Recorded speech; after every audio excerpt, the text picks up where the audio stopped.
মন্দারপুরবাসী আমরা সবাই কবরে চলে যাব, কেউ দুনিয়াতে থাকতে পারবো না। একদিন মাটির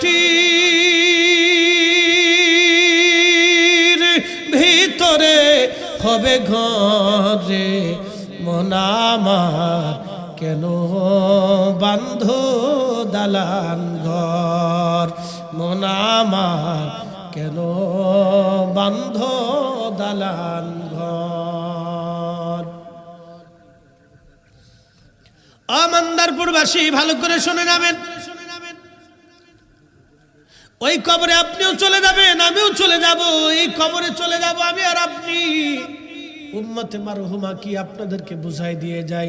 আম্মা জান আয়েশাকে নবী বলেন, আয়েশা রে তুমি কি জানো মানুষের জীবনের কঠিন সময় কখন?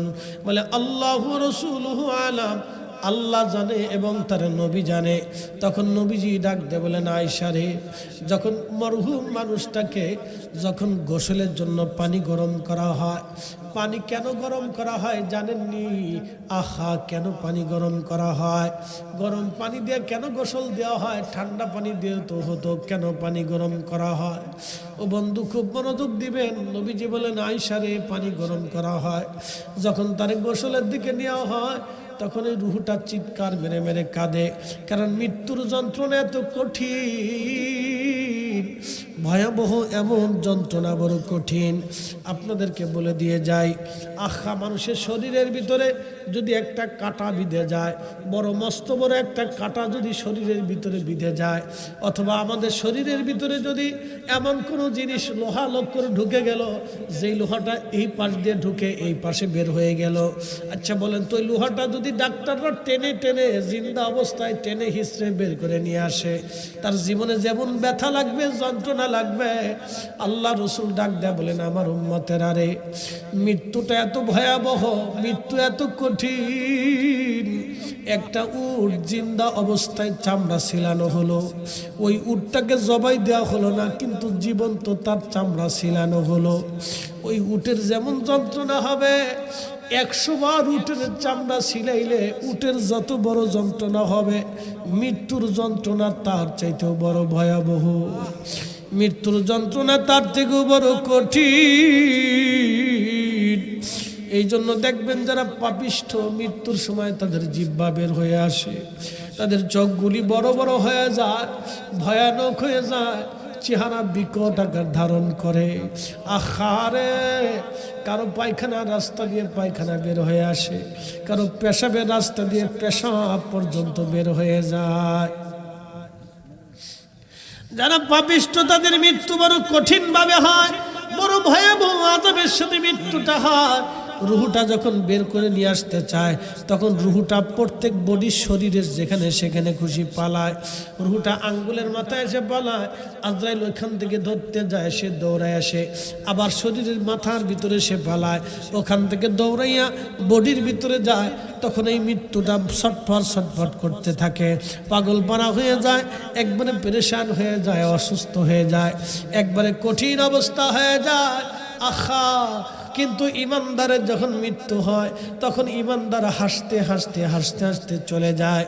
বলে কারণ কি? আল্লাহ কোরআনে ডাক দিলেন, ইয়া আইয়াতুহান নাফসুল মুতমাইন্না, হে নফসে মুতমাইন্না, হে প্রশান্ত আত্মা, দুনিয়াতে তুমি আমারে খুশি করছিলা, আমারে রাজি করছিলে, আমার নামাজে দাঁড়াইছো, আমার হুকুম মানছো, হালাল হারাম বেছে বেছে চলছো বান্দারে, প্রচন্ড শীতের ভিতরে ফজরের নামাজে তুমি দাঁড়ায় গেছো আমার বান্দা, ইরজিই, তুমি আমার দিকে ফিরে আসো, ইলা রাব্বিকি রাদিয়াতাম মারদিয়া, আমি আল্লাহ তোমার উপরে খুশি, আমি আল্লাহ তোমার উপরে রাজি, তুমি আমার সন্তুষ্টির দিকে, আমার দিকে বান্দা ফিরে চলে আসো। ফাদখুলি ফি ইবাদি ওয়াদখুলি জান্নাতি, তুমি আমার জান্নাতের মধ্যে চলে আসো, যেই জামাসটা তোমার জন্য আমি নির্মাণ করেছি, বান্দা আসো। তখন এই নফসে মুতমাইন্না প্রশান্ত আত্মা যেটা আল্লাহওয়ালা মানুষ, তখন দেখবেন আল্লাহওয়ালারা মায়ের কোলের মধ্যে বাচ্চা যেমন ঘুমায় যায়, মৃত্যুর কোলে তারা ওইভাবে ঘুমায় যায়। আল্লাহর নবী ডাকতে বলেন, আমার উম্মত রে, আটার দলার ভিতর থেকে যেমন চুল বের করে নিয়ে আসলে আটার দলা বোঝে না, আমার ইমানদার উম্মতের মৃত্যুর সময় ইমানদার বুঝতেই পারবে না কখন সে মারা যায়। তার ওই মৃত্যুটা আসানের সাথে হয়, বড় আরামের সাথে হয়। মান্দারপুরবাসী অত্যন্ত আরামের সাথে তার মৃত্যুটা হয়। আর যদি বান্দা নাফরমান হয়, মৃত্যুর সময় তার কঠিন আযাব হতে থাকে, ভয়াবহ আযাব চলতে থাকে, তার বড় কঠিন। উট 100টা উটকে জীবন্ত চামড়া ছিলাইলে যেমন যন্ত্রণা হয়, বেঈমানদের মৃত্যুটা তার থেকে বড় ভয়াবহ হতে থাকে। সে পাগল পারা হয়ে যায়, ভয় পেতে থাকে, পুরা শরীরটা থরথর থরথর করে কাঁপতে থাকে, বড় কঠিন অবস্থা হয়। মুসলমান, খুব মনোযোগ দিয়ে কথাগুলি শুনে যাবেন। মান্দারপুরবাসী ভাই আমার, কসবাবাসী ভালো করে শুনে যাবেন। আল্লাহর নবী ডাক দেবটা বড় কঠিন, এই সময়টা বড় ভয়াবহ আমার উম্মতের জন্য। যখন বান্দাকে গোসলখানায় নেওয়া হয়, মুর্দাকে যখন গোসলের কাছে নেওয়া হয়, ও আয়েশা, তখন এই মুর্দার শরীরের মৃত্যুর যন্ত্রণার ব্যথা অনুভব করতে থাকে। যখন তার শরীরে পানি ঢালা হয়, দেখবেন আল্লাহর নবীর তরিকা, তার পানিটা ঢালার সময়, গোসল দেওয়ার সময় ধীরে ধীরে ধীরে ধীরে ধীরে ধীরে যেন তাকে গোসল দেওয়া হয়, পানিটা যেন ধীরে ধীরে ঢালা হয়, কষ্ট যাতে না হয়। নবীজি বলেন, আয়েশা রে, বান্দার এই কঠিন সময়টা, তখন সে রুহের জগৎ থেকে দেখে আর চিৎকার মেরে মেরে কাঁদতে থাকে। যখন বান্দাকে জানাজার জন্য নিয়ে যাওয়া হয়, হাজার হাজার মানুষ উপস্থিত হয়, সে খুশি হয় তো বুঝি এই মানুষগুলি আমার সাথে আজকে চলে আসবে। আল্লাহর নবী বলেন, আয়েশা রে, কাঁধে করে যখন খাটিয়ে করে আল্লাহর বান্দাকে কবরের দিকে নিয়ে যাওয়া হয়, তখন রুহের জগৎ থেকে বান্দা কাঁদে, এরা বুঝি আমার সাথে আসবে। যখন কবরে দুইজন নামে, লাশ কবরে নামায়, তখন সবাই উপরে থাকে, কিন্তু বান্দা দুইজন কবরের ভিতরে দাঁড়ায়। তখন রুহটা ভাবে, বুঝি এই দুইজন আমার সাথে যাবে। আল্লাহর নবী ডাক দিলেন, আয়েশা রে, ওই দুইজন কবরের মধ্যে শুয়াইয়া যখন বাঁশ দিয়ে উপরের দিকে চলে আসে, তখন রুহ চিৎকার মেরে মেরে কাঁদে আর বলে, সন্তান রে, একটু দেরি করলা না, এত তাড়াতাড়ি কবরে বিদায় জানাইলা। আমার কন্যা রে, আমার বিবি রে, আমার ভাইরা রে, বন্ধুরা রে, এত তাড়াতাড়ি আমাকে ভুলছো, আমার এমন একটা দেশে পাঠাইছো যেই দেশে আমি ছাড়া আর কেউ নাই। আল্লাহর নবী ডাক দে বলেন, উম্মত রে, কবর বড় কঠিন জায়গা, একা একা এক মহাজগতের দিকে আপনাকে যেতে হবে। একা কি যাবেন? দুনিয়াতে কত বন্ধু বান্ধব আত্মীয় স্বজন, আপনার কেউ আর আপন সেদিন হবে না। আল্লাহর নবী ডাক দেয়া বললেন, সাহাবীরা রে, এই সময়টা বড় কঠিন। ইস্তাগফিরু লিআখিকুম, তোমরা এই সময় তোমার ভাইয়ের কবরের পাশে দাঁড়ায় যাও, রবের আসমানে হাত বাড়াও, তোমার ভাইয়ের জন্য ইস্তেগফার করো। কেননা কিছু সময় পরে মুনকারে নেকির এসে তাকে প্রশ্ন করবে। আল্লাহর নবী ডাক দিলেন, কবর দেওয়ার পরে তোমরা তাড়াহুড়া করো না, কবরের পাশ থেকে তাড়াহুড়া করে চলে এসো না, কবরের পাশে একটু দাঁড়াও, কোরআন শরীফ পড়তে থাকো, আল্লাহ জিকির করতে থাকো, কবরের পাশে দাঁড়াও, তোমার ভাইয়ের কবরের পাশে তুমি দাঁড়াও, তোমার ভাইয়ের কবরের পাশে তুমি দাঁড়াও। একটা উট কোরবানি করিয়া, সামনা ছিলাইয়া, গোস্ত বানাইয়া, হাড়গোড় বানাইয়া মানুষের মধ্যে বন্টন করতে যত সময় লাগে, আবার উম্মতেরা রে, তোমরা তত সময় তোমার ভাইয়ের কবরের পাশে দাঁড়ায় ইস্তেগফার করতে থাকো, দোয়া করতে থাকো। কেননা কিছু সময় পরে তিনটা প্রশ্ন তাকে করা হবে, কেউ আপন হবে না। এই জন্য আম্মাজান খাদিজা বলেন, ইয়া রাসূলুল্লাহি, আপনি আমার কবরের পাশে দাঁড়ায় থাকবেন, মুনকার নেকিরের প্রশ্নের জবাব আমি দিব না হুজুর, আপনি আমার কবরের পাশে দাঁড়ায় মুনকার নেকিরের প্রশ্নের জবাব দিয়ে আসবেন। ইয়া রাসূলুল্লাহ, আপনি আমার কবরের পাশে দাঁড়াইয়া মুনকার নাকিরের প্রশ্নের জবাব দিয়ে আসবেন নবী। আমি কবরের প্রশ্নের জবাব দিব না। আমার নবীজি আম্মাজানকে কবরে নামাইয়া রওজা শরীফের পাশে দাঁড়ায় আছেন। সূর্য উঠে গেল, প্রচন্ড তাপ বেড়ে গেল। নবীজি শরীর মোবারক থেকে ঘাম বের হয়ে চুয়ে চুয়ে টপ টপ করে ঘামগুলি পড়তেছিলেন। আমার নবীজি আম্মাজানের রওজা শরীফের পাশে দাঁড়ায় কাঁদতেছিলেন।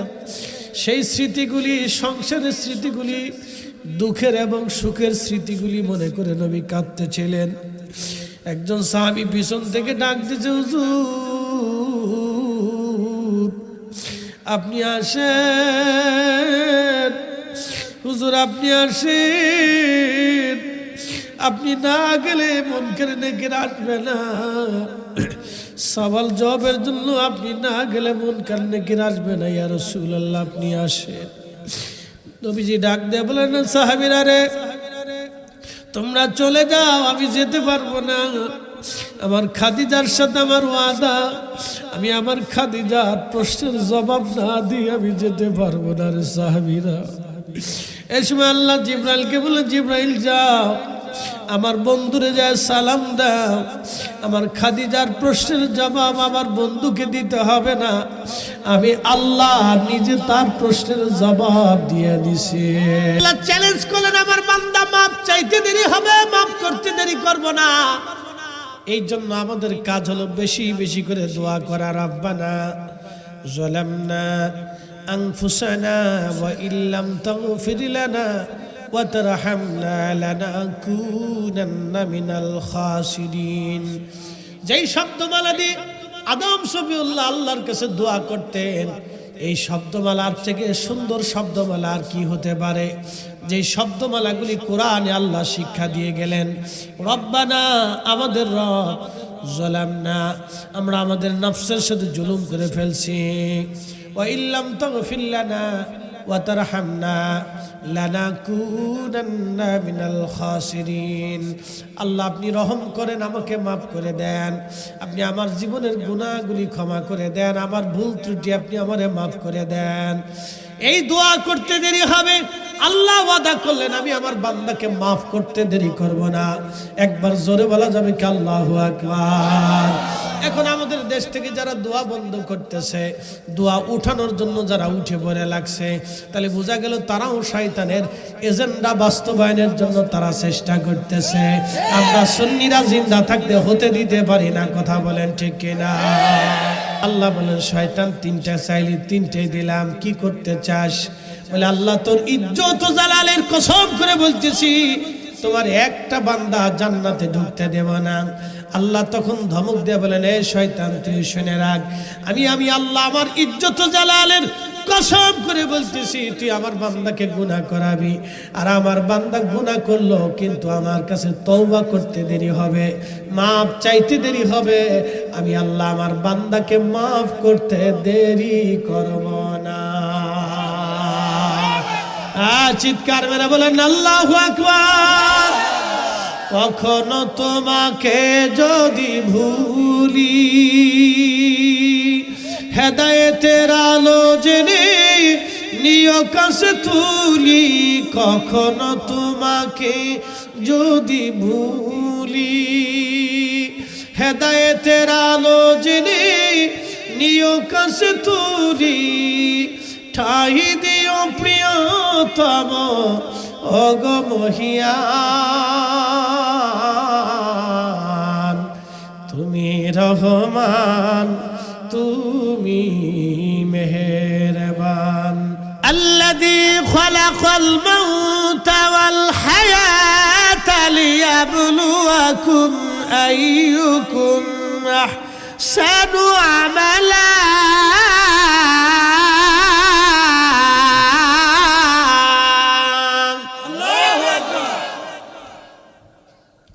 আমি তোমাদের মৃত্যু, তোমাদের হায়াত, তোমাদের জীবন আমি আল্লাহ সৃষ্টি করলাম। তারপরে কেন সৃষ্টি করলাম? আইয়ুকুম আহসানু আমালা, কে উত্তম আমল করো আমি আল্লাহ সেটা দেখার জন্য তোমাকে সৃষ্টি করলাম, দুনিয়ায় পাঠাইলাম পরীক্ষা করার জন্য। ওয়ালা নাবলুওয়ান্নাকুম বিশাইইন মিনাল খাউফি ওয়াল জু'i ওয়া নাকসিন মিনাল আমওয়ালি ওয়াল আনফুসি ওয়াস সামারাত।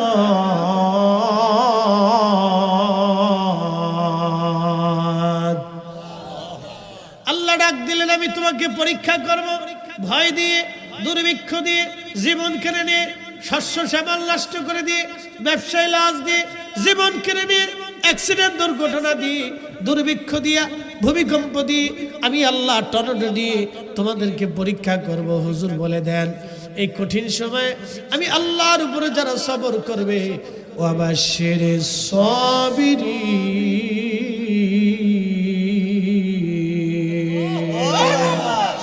যারা সবর করবে তাদের জন্য সুসংবাদ। বলে সুসংবাদ কি? তাদেরকে আল্লাহ মাফ করে দিবে, মাফ করে দিবে, মাফ করে দিবে। আল্লাহ মানব জাতিদেরকে ধৈর্য দিলেন, আবার বিপদ দিলেন। ফেরেশতাদেরকে আল্লাহ ধৈর্য দেন নাই, বিপদও দেন নাই। মানুষ বানাইছে আল্লাহ প্রেমের কারণে, বলেন মানুষ বানাইছে আল্লাহ প্রেমের কারণে। প্রেমের ডোরি বান্ধরে মদিনার শনে, আহা প্রেমের ডোরি বান্ধরে মদিনার শনে। আল্লাহ বানাইলেন কত জাতি,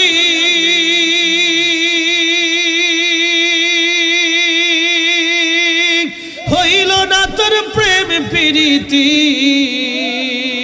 ঠিক কিনা? আবার খুব মনোযোগ দিবেন।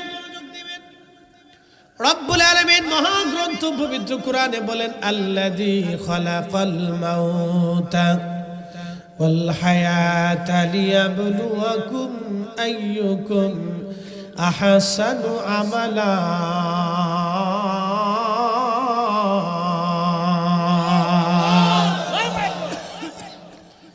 তোমাদেরকে পরীক্ষা করার জন্য আমি তোমার জীবন সৃষ্টি করলাম, তোমার হায়াত সৃষ্টি করলাম, তোমাকে জীবন দিলাম। ভাই আমার, আল্লাহ যখন বলেছিলেন ইন্নী জাইলুন ফিল আরদি খলিফা, আমি পৃথিবীতে প্রতিনিধি পাঠাবো, খলিফা পাঠাবো। আমরা হলাম আল্লাহর দেওয়া খলিফা। আমরা কার খলিফা? এখন যে সুদ খায় সে কার খলিফা? সুদ খেলে আল্লাহর খলিফা হওয়া যায়? যে ঘুষ খায় সে কার খলিফা? যে অন্যের জমি মেরে দিয়ে হজ করতে গেল সে কার খলিফা? যে অন্যের টাকা মাইরে দিয়ে এরপরে নামাজে সেজদার মধ্যে দিচ্ছে সে কার খলিফা? যে অন্যের জমি মেরে দিয়ে, অন্যের হক মেরে দিয়ে, প্রতিবেশীর কষ্ট দিয়ে, আত্মীয় স্বজনের হক মেরে দিয়ে, এতিম, দুস্থ, মিসকিন, অভাবী, ল্যাংড়া, কানা, বোবা, খোরা, রিক্সাওয়ালা, দিনমজুর, ভ্যানওয়ালা, ঠেলাগাড়িওয়ালা, কাজকর্মওয়ালা, শ্রমিক, অভাবী, বৃদ্ধ, বৃদ্ধা, আর স্বামীহারা, স্বজনহারা, এমন দুস্থ, অসহায়, অসুস্থ, গরিব, মিসকিন, ফকির, এর অর্থ যারা মেরে দিয়ে আল্লাহর হজ করার জন্য কাবাতে যায়, তাহলে সে কার খলিফা? আমার একটু বুঝাই দেন। তাহলে বুঝে গেল আমাকে আল্লাহর খলিফা হতে হলে খাজা মাইনুদ্দিন চিশতির মতো হতে হবে। আসতে বলেন না, জোরে বলেন, জোরে বলেন। এই জন্য আমরা ওলিদেরকে ভালোবাসি, কারণ ওলিরা হলো অরিজিনাল আল্লাহর খলিফা। কথা কন না কেন? ঠিক কি? ওলিরা কার খলিফা? জোরে বলেন, কার? ওরা অরিজিনাল আল্লাহর খলিফা হলো ওলিরা। কি কথা ঠিক আছে কিনা? তা আমরা আল্লাহর খলিফাদেরকে ভালোবাসি, শয়তানের খলিফারে ভালোবাসি না। কি কথা ঠিক আছে কিনা? কার খলিফাকে ভালোবাসি? আমরা শয়তানের খলিফারে ভালোবাসি না, আল্লাহর খলিফারে ভালোবাসি। আল্লাহর খলিফারে ভালোবাসে যদি বেদাতি হওয়া লাগে তো অসুবিধা নেই। কি কথা ঠিক আছে কিনা? যদি মাজার পূজারি হওয়া লাগে তাও সমস্যা নেই, ও বলতে থাক, ওর জিহ্বা আছে, ওর জবান আছে, কইতে থাক, ও জিকির করতে থাক, অসুবিধা নেই। তার জিকিরের সময় দিয়ে দিলাম, তুই জিকির করো, বেদাতি বেদাতি বেদাতি বেদাতি বেদাতি। ও ছাতা ওদিকে কান দেওয়ার টাইম আমাদের হিসাব সহজ। আল্লাহ রাব্বুল আলামিন বললেন ইন্নী জাইলুন ফিল আরদি খলিফা, আমি দুনিয়াতে খলিফা পাঠাবো। ঠিক তখনই ফেরেশতারা জবাব দিল কালু আতাজআলু ফিহা মান ইউফসিদু ফিহা ওয়া ইয়াসফিকু দিমা। আল্লাহ এমন খলিফাকে দুনিয়াতে পাঠাবেন যারা দুনিয়ার মধ্যে যায় ফাসাদ বাঁধাবে। ফাসাদ প্রথমে আল্লাহ বলেন, ফেরেশতারা জবাব দিলেন ফাসাদ বাঁধাবে। বলেন এই নামাজ পড়বে না, রোজা রাখবে না, হজ করবে না, যাকাত দেবে না, এই কথা বলেন নাই। প্রথম বলছে ফাসাদ বাঁধাবে। ওরা ঝগড়া বাঁধাবে, বিশৃঙ্খলা করবে, অন্যায় করবে, অশান্তি সৃষ্টি করবে। আমাদের দেশের নারী সমাজরা বেশি অশান্তি সৃষ্টি করে, মনে কিছু নিয়েন না। বলে কেমনে করে? একটা নারী শ্বশুর বাড়ি আসার পরে একজন বৃদ্ধা শাশুড়ির পাতে ভাত বাড়তে তার খুব কষ্ট হয়, অনেক কষ্ট হয়। বৃদ্ধ শ্বশুরের পাতে কিছুটা ভাত বেড়ে দিতে তার খুব কষ্ট হয়, অনেক কষ্ট হয়। এরা হচ্ছে পরিবারের ভিতরে ফাসাদ সৃষ্টি করে। এই কথা কর না, জোরে বলে। পরিবারের ভিতরে কি সৃষ্টি করে? এই সমস্ত নারীরা ফাসাদ সৃষ্টি করে, যাদের অন্তর একেবারে সংকীর্ণ মনের ছোট লোকের মতো। মনে কিছু নিয়েন না, অন্তর সংকীর্ণ ছোট লোকের মতো। তারা পরিবারের ভিতরে ফাসাদ সৃষ্টি করে, বিশৃঙ্খলা সৃষ্টি করে। আমাদের সমাজে কিছু মানুষ বিশৃঙ্খলা সৃষ্টি করে, তাদের নাম হচ্ছে কিলিকবাজ। কি কথা আছে কিনা? তাদের নাম কি? কিলিকবাজ। এই কিলিকবাজরা অন্যের মায়ের বিয়ে ভাঙে, আছে কিনা? নাই। আপনাদের মান্দারপুরে নাই, আমাদের ফরিদপুরে আছে। আপনাদের এলাকায় যদি থাকে, বাংলাদেশের এমন কোন গ্রাম নাই যে গ্রামে এই কিলিকবাজ, এই সগলখোর না আছে। যতদিন পর্যন্ত এই সগলখোর কবরে না যাবে ততদিন পর্যন্ত এই দেশ কখনো ভালো হবে না। কথা কর না, ঠিক আছে কিনা? এই দেশ ভালো হইতে হলে আগে মানুষকে ভালো হইতে হবে। মানুষ ভালো না হওয়া পর্যন্ত দেশ ভালো হবে না। আল্লাহর কসম করে বলতেছি, মানুষ ভালো হইতে হবে, মানুষ ভালো হইতে হবে। বলে হুজুর কারণ কি? 500 টাকা বলে এরা রাতের ভোট দিনের অন্য দিকে চলে যায়, এই কলসের মার্কার থেকে বদনা মার্কায় চলে যায়। কি কথা ঠিক আছে কিনা? 500 টাকা, আর 500 টাকা দিলে এরা ব্রাহ্মণবাড়ির আদালতের দ্বারা মিথ্যা সাক্ষী দিয়ে চলে আসে। এরকম বহু মুসলমান বাংলাদেশে আছে, হাজারে হাজারে লাখে লাখে 500 টাকায় দ্বারা মিথ্যা সাক্ষী দিবে। 500 টাকা দিলে সারাদিন মিছিলে মিছিলে ঘোরানো যায়। এ ভালো বোঝে না, মন্দও বোঝে না, আগাও বোঝে না, মাথাও বোঝে না, ঘোরাও বোঝে না, এই আগে ফাতাও বোঝে না, সে কিচ্ছু বোঝে না। 500 টাকায় ফাঁস ফাঁস ঘুরে। কথা কন না, জোরে বলে। এই জন্য আমাদের তকদিরের পরিবর্তন হয় না, হয় না, আমাদের পরিবর্তন হয় না। বুঝতে পারছেন? মনে কিছু নিয়ে না। পৃথিবীর কত জাতি উন্নত হয়ে গেল, আহা, তাদের উন্নয়ন দেখলে আপনার মাথা হিম হয়ে আসবে যে আমরা কি খাই, কি পড়ি, কি বাসস্থানে চলি, কি গাড়িতে চলি, আর তারাও কি গাড়িতে চলে। বুঝতে পারছেন? একসময় যারা আমাদের স্বাধীনতার সময় যারা ভাত পাইতো না, আজকে তারা পৃথিবীর বড় বড় অট্টালিকা তৈরি করছে, আর আমরা এখনো সেই নর্দমার ভিতরেই পড়ে নিয়েছি। তকদিরের পরিবর্তন হয়নি। বল কারণ কি? এই সমস্ত কুলুস ছোট মনের অধিকারী কিছু মানুষ আছে যারা অন্যের ভালো দেখতে পারে না, অন্যের ক্ষতির চিন্তা করে, প্রতিবেশীর ভালো দেখতে পারে না, আত্মীয় স্বজনের ভালো দেখতে পারে না, নিজে শুধু একা ধনী হইতে চায়, আত্মীয় স্বজনের সাহায্য সহযোগিতা করে না। আছে না ভাই? নিজেই শুধু ভালো হবে কিন্তু আত্মীয় স্বজনকে সহযোগিতা করবে না। আবার কিছু আত্মীয় স্বজন আছে যে আরেকজন যদি ভালো হয়ে যায় তাহলে এটা চোখের ভিতরে শুধু শিল ঢুকে, সে শুধু চিন্তা করে যে তার ক্ষতি কেমনে করবে। এই মানসিকতা যতদিন পরিবর্তন না হবে ততদিন আমাদের তকদিরের পরিবর্তন নাই। এই জন্য ফেরেশতারা বলল ওয়াসফিকুদ্দিমা, ওরা দুনিয়াতে ফাসাদ করবে, অশান্তি করবে, বিশৃঙ্খলা করবে, মারামারি করবে, কাটাকাটি করবে, রক্তপাত করবে, খুন খারাপি করবে। আল্লাহ ওয়া নাহনু নুসাব্বিহু, আমরাই তোমার তাসবিহ করি, বিহামদিকা, তোমার হামদ করি, ওয়া নুকাদ্দিসু লাক, তোমার পবিত্রতা বর্ণনা করি। আল্লাহ এই মানুষ জাতি দুনিয়াতে মানানোর দরকার নেই। ফেরেশতারা আপত্তি দিয়ে দিল, ভিটু মেরে দিল।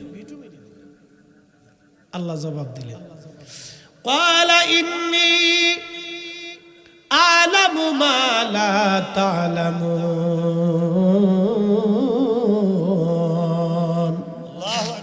আমি যা জানি তোমরা তা জানো না, আমি যা জানি তোমরা তা জানো না।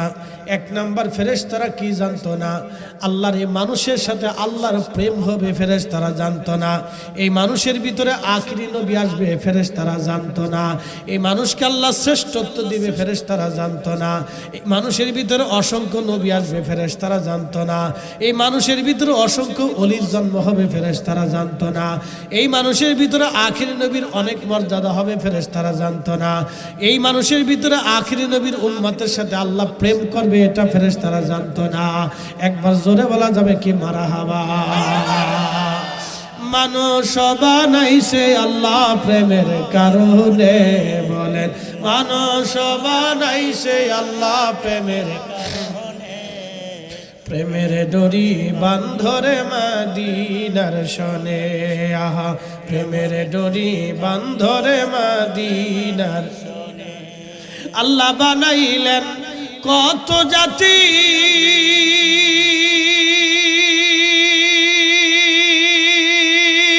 হইল না তোর প্রেম প্রীতি, ঠিক কিনা? ফেরেশতাদের সাথে প্রেম হয়েছে, মানুষের সাথেই প্রেম হয়েছে। ফেরেশতাদের সাথে কেন প্রেম হয় নাই? একটা ঘটনা শোনাই। ফেরেশতারা এই মানব জাতির সম্মান দেখে আল্লাহকে বলেন, আল্লাহ তুমি আদম সন্তানদেরকে এত সম্মান দিলে আল্লাহ? আল্লাহ বলেন, হ্যাঁ দিছি। আল্লাহ কেন দিলে? কোরআন আমার ইবাদত করে। আল্লাহ আমরা তো ইবাদত করি। দেখেন ফেরেশতারা বলতেছে, আল্লাহ আমরাও তো আপনার ইবাদত করি, তো মানুষের এত দাম বেশি হলো, আমরার দাম হলো না। আল্লাহ বলেন, ফেরেশতারা রে তোমাদেরকে কাম দেই নেই, ক্রোধ দেই নেই, লোভ দেই নেই, মোহ দেই নেই, হিংসা দেই নেই, কামনা দেই নেই, বাসনা দেই নেই, পেট দেই নেই, ক্ষুধা দেই নেই, স্ত্রী দেই নেই, সন্তান দেই নেই, দুনিয়াদারি দেই নেই। শয়তানও তোমাদের পিছনে লেগে নেই, কিন্তু আমার আদম সন্তানদেরকে আমি আল্লাহ সব দিছি। নেগেটিভও দিছি, পজিটিভও দিছি। মায়া দিছি, দরদ দিছি, ভালোবাসা দিছি, ক্ষুধা দিছি, হিংসা দিছি, রাগ দিছি, কামনা, বাসনা, আশা, আকাঙ্ক্ষা, রিয়া, ক্ষুধা, দুনিয়াদারি, সম্পদ, স্ত্রী, মোহ। দেখবেন এক পুরুষ আর এক নারীর মোহে পাগল হয়ে যায়, একটা নারী একটা পুরুষের মোহে পাগল হয়ে যায়। ওই পুরুষ তার চোখে এত ভালো লাগছে, দুনিয়ার অন্য পুরুষ দিলে আর ভালো লাগে না। ওই বেড ছেলের কাছে ওই মেয়েই ভালো লাগছে, পৃথিবীর অন্য নারী দিলে আর ভালো লাগে না। এটার নাম মোহ। সে মোহে পড়ে গেছে। আমি মোহ দিছি, কিন্তু তোমার ফেরেশতাদের দেইনি। ফেরেশতারা কে আল্লাহ আমরাও যদি দিতেন তাহলে দেখতেন আমরাও মানুষদের থেকে বেশি ইবাদত করতাম। তো আল্লাহ বলেন, তাহলে তোমাদের ভিতর থেকে এমন দুইজনকে বাছাই করো যারা খুব বুজুর্গ এবং যারা আমার এই পরীক্ষায় পাশ করতে পারবে। তাহলে তোমরাই নির্বাচন করে এমন দুইজন ফেরেশতা নির্বাচন করো যাদেরকে আমি মানুষের খুসুসিয়ত দিয়া, খাসাসিয়ত দিয়া, চরিত্র দিয়া, গুণাবলী দিয়া, কাম দিয়ে, ক্রোধ দিয়ে, লোভ দিয়ে, মোহ দিয়ে, আশা দিয়ে, আকাঙ্ক্ষা দিয়ে, যাতনা, বেদনা, দুঃখ, দুনিয়াদারি, ক্ষুধা, যন্ত্রণা, স্ত্রী, পুত্র, মোহ, সব কিছু দিয়ে, নেগেটিভ পজিটিভ যা আছে মানব জাতির জন্য দিছি, সব কিছু দিয়ে আমি তাদেরকে দুনিয়াতে পাঠাবো, পরীক্ষা হয়ে যাক। একসাথে কেন আল্লাহু আকবার, আরো জোরে না হয় না, আরো জোরে। আল্লাহ পরীক্ষার জন্য পাঠাইলেন। কিসের জন্য? আপনি কিসের জন্য আইছেন? পরীক্ষা। ভাইবেন না যে সকালে ভাত খেয়েছেন দুপুরে খেয়ে শেষ করবেন, পরীক্ষা। প্রত্যেক সেকেন্ড আপনার জন্য আল্লাহর দেওয়া পরীক্ষা। পরীক্ষায় পাস করতে হবে, প্রত্যেক সেকেন্ডই পরীক্ষা। আল্লাহ বানাইলেন কত জাতি,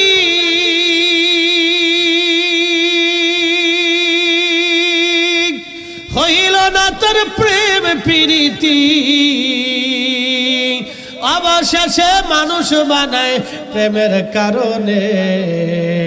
প্রেমের ডোরি বান্ধরে মদিনার শনে, আহা প্রেমের ডোরি বান্ধরে মদিনার শনে। الذي خلق الموت والحياة ليبلوكم أيكم أحسن عملا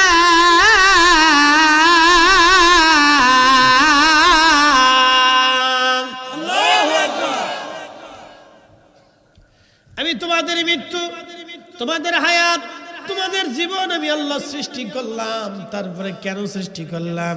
আইয়ুকুম আহসানু আমালা, কে উত্তম আমল করো আমি আল্লাহ সেটা দেখার জন্য তোমাকে সৃষ্টি করলাম, দুনিয়ায় পাঠাইলাম পরীক্ষা করার জন্য। ওয়ালা নাবলুওয়ান্নাকুম বিশাইইন মিনাল খাউফি ওয়াল জু'i ওয়া নাকসিন মিনাল আমওয়ালি ওয়াল আনফুসি ওয়াস সামারাত।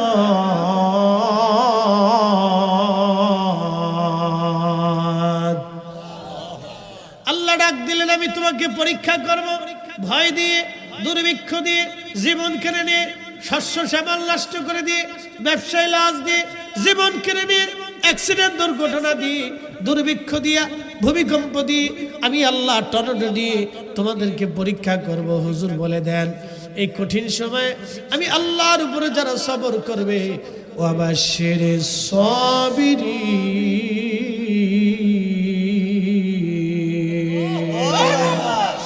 যারা সবর করবে তাদের জন্য সুসংবাদ। বলে সুসংবাদ কি? তাদেরকে আল্লাহ মাফ করে দিবে, মাফ করে দিবে, মাফ করে দিবে।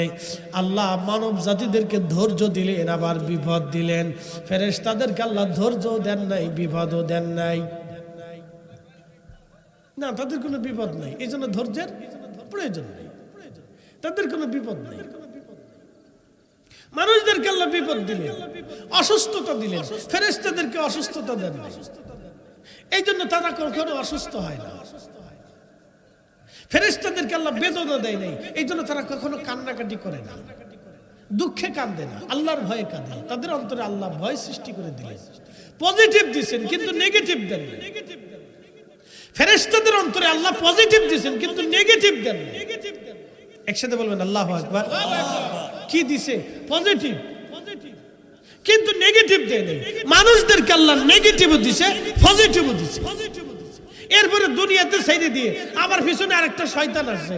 এই শয়তানকে আল্লাহ তোর সাথে ওয়াদা করলাম তোর বান্দাদেরকে আমি বেহেশতে ঢুকতে দেব না, আমারে তুই তিনটে শক্তি দিবি।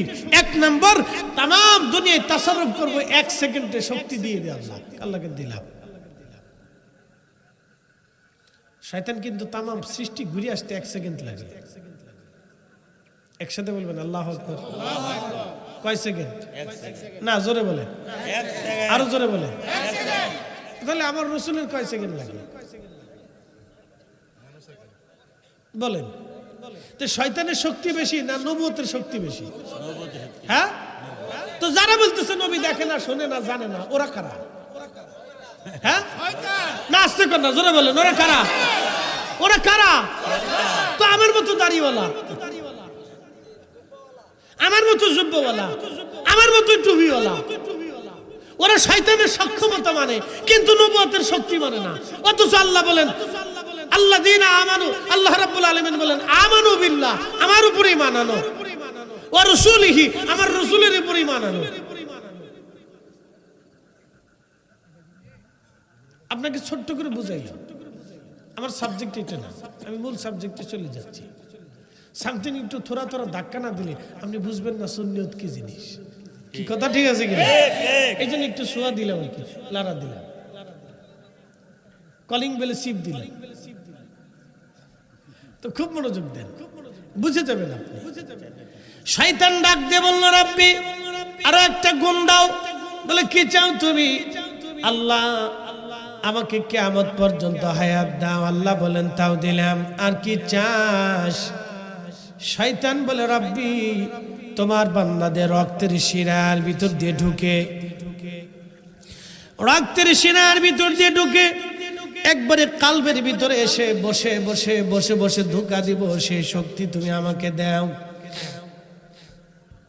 আল্লাহ বলেন তাও দিলাম। এই জন্য কুল আউযু বিরাব্বিন নাসি মালিকিন নাসি ইলাহিন নাসি মিন শাররিল ওয়াসওয়াসিল খান্নাস আল্লাযী ওয়াসবিসু ফি সুদুরিন নাস মিনাল জিন্নাতি ওয়ান নাস। এমন একটা শয়তান মানুষের অন্তরের মধ্যে ধোঁকা দিতে থাকে খান্নাস, মানুষের অন্তরে বসে বসে ধোঁকা দেয়। খুব মারাত্মক, খুব ভয়াবহ। আপনার অন্তরের মধ্যে বসে বসে ধোঁকা দিবে জেনা কর, ওই নারীটা অনেক সুন্দর, আবার ওই নারীর অন্তরের মধ্যে বসে ধোঁকা দিবে এই পুরুষটা অনেক সুন্দর। ওই নারী আপনার প্রতি আকৃষ্ট হবে, আপনি ওই নারীর প্রতি আকৃষ্ট হবেন। এই আকৃষ্টটা কিন্তু শয়তান করে আপনার অন্তরের মধ্যে বসে বসে ধোঁকা ধোঁকা ধোঁকা ধোঁকা ধোঁকা দিতে থাকে। মসজিদ থেকে বের করে নিয়ে চলে আসে, আবার মসজিদ থেকে ঢুকতে এসে বাধা প্রদান করে, কয় না পরে যা, পরে নামাজ পড়লেও হবে। দেখবেন যখন ফজরের আজান দেয় তখন মানুষের ঘুম কিন্তু বেশি বাড়ে। ঠিক আছে কিনা? ওরে ঘুম আসে রে ভাই, শরীরে যে কি মজা লাগে এই সময়। কম্বলটা চাপ দিলে মনে হয় যে বেহেশতের ভিতরে শুয়ে রয়েছে। হ্যাঁ, শয়তান এই সময় হাত পা চাপে, উঠিস নে, উঠিস নে, খুব চাপা চাপে, হাত টিপে, পা টিপে, মাথা টিপে, উঠিস নে, কিন্তু উঠিস নে, ঘুমা, আত্মর ঘুমা। আরেকটা সময় আছে, আরো 30 মিনিট সময় আছে, কেবল 15 মিনিটে আজান দিছে, আরো 30 মিনিট আছে। 30 মিনিট কইয়া শয়তান যদি একবার ঘুমের ভিতরে হান্দাইতে পারে, এরপরে শয়তানের লাশে কই দিছি আজকে। বুঝতে পারছো? এরপরে শয়তানের লাশ আর আজকে দিছি রে, মুসল্লি আজকে দিছি, তোমার ফজর শেষ।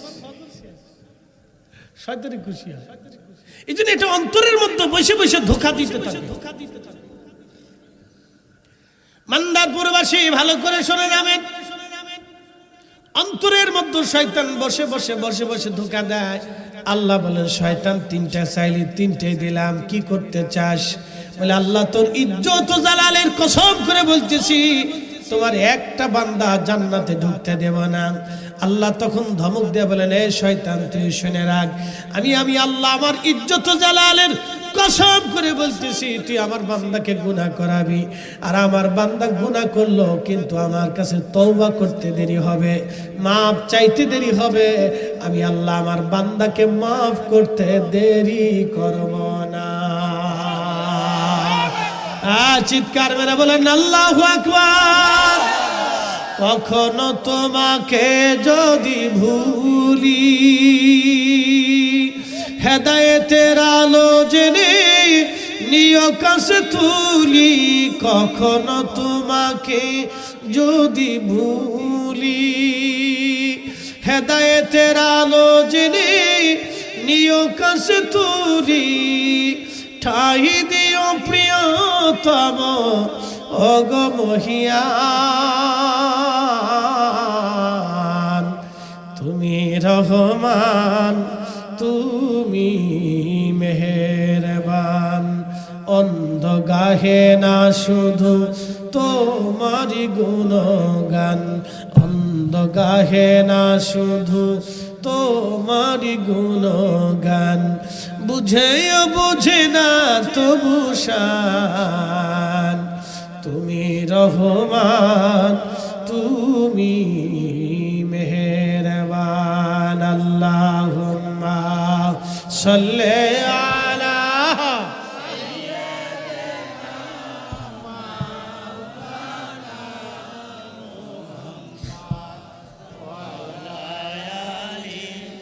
সাইয়্যিদিনা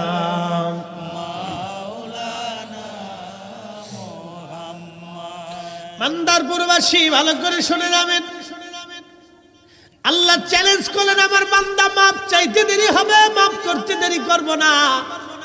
এই জন্য আমাদের কাজ হলো বেশি বেশি করে দোয়া করা। রব্বানা যালামনা আনফুসানা ওয়া ইল্লাম তাগফির লানা ওয়া তারহামনা লানাকুনান্না মিনাল খাসিরিন।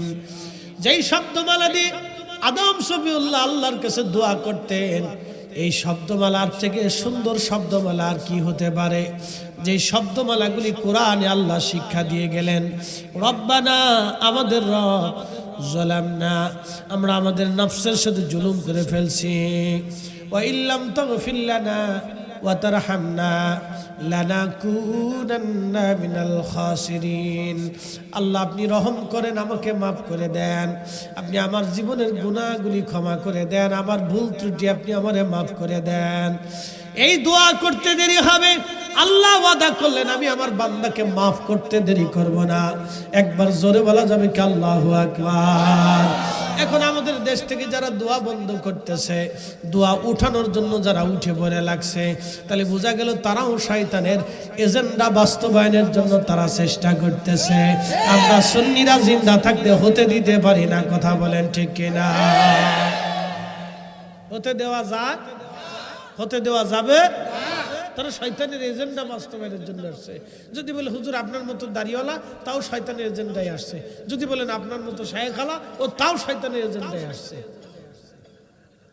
এখন আপনাদেরকে বলি, প্রশ্ন করবেন, আমার মতো দাড়িওয়ালা টুপিওয়ালা কোনো ব্যক্তি যদি কোনো বেডি নিয়ে পালা, তাহলে এই হুজুরে কি আপনারা কি হুজুর করবেন না লুচ্চা করবেন? হ্যাঁ না আসতে করে জোরে বলেন, কি করবেন? তো লুচ্চা বলবেন। এখন আপনাদেরকে আরেকটু বলি, আমার মতো দাড়িওয়ালা টুপিওয়ালা জুব্বাওয়ালা যদি সুদ খায়, তাহলে আপনারা কি করবেন? হুজুর করবেন না সুদখোর করবেন?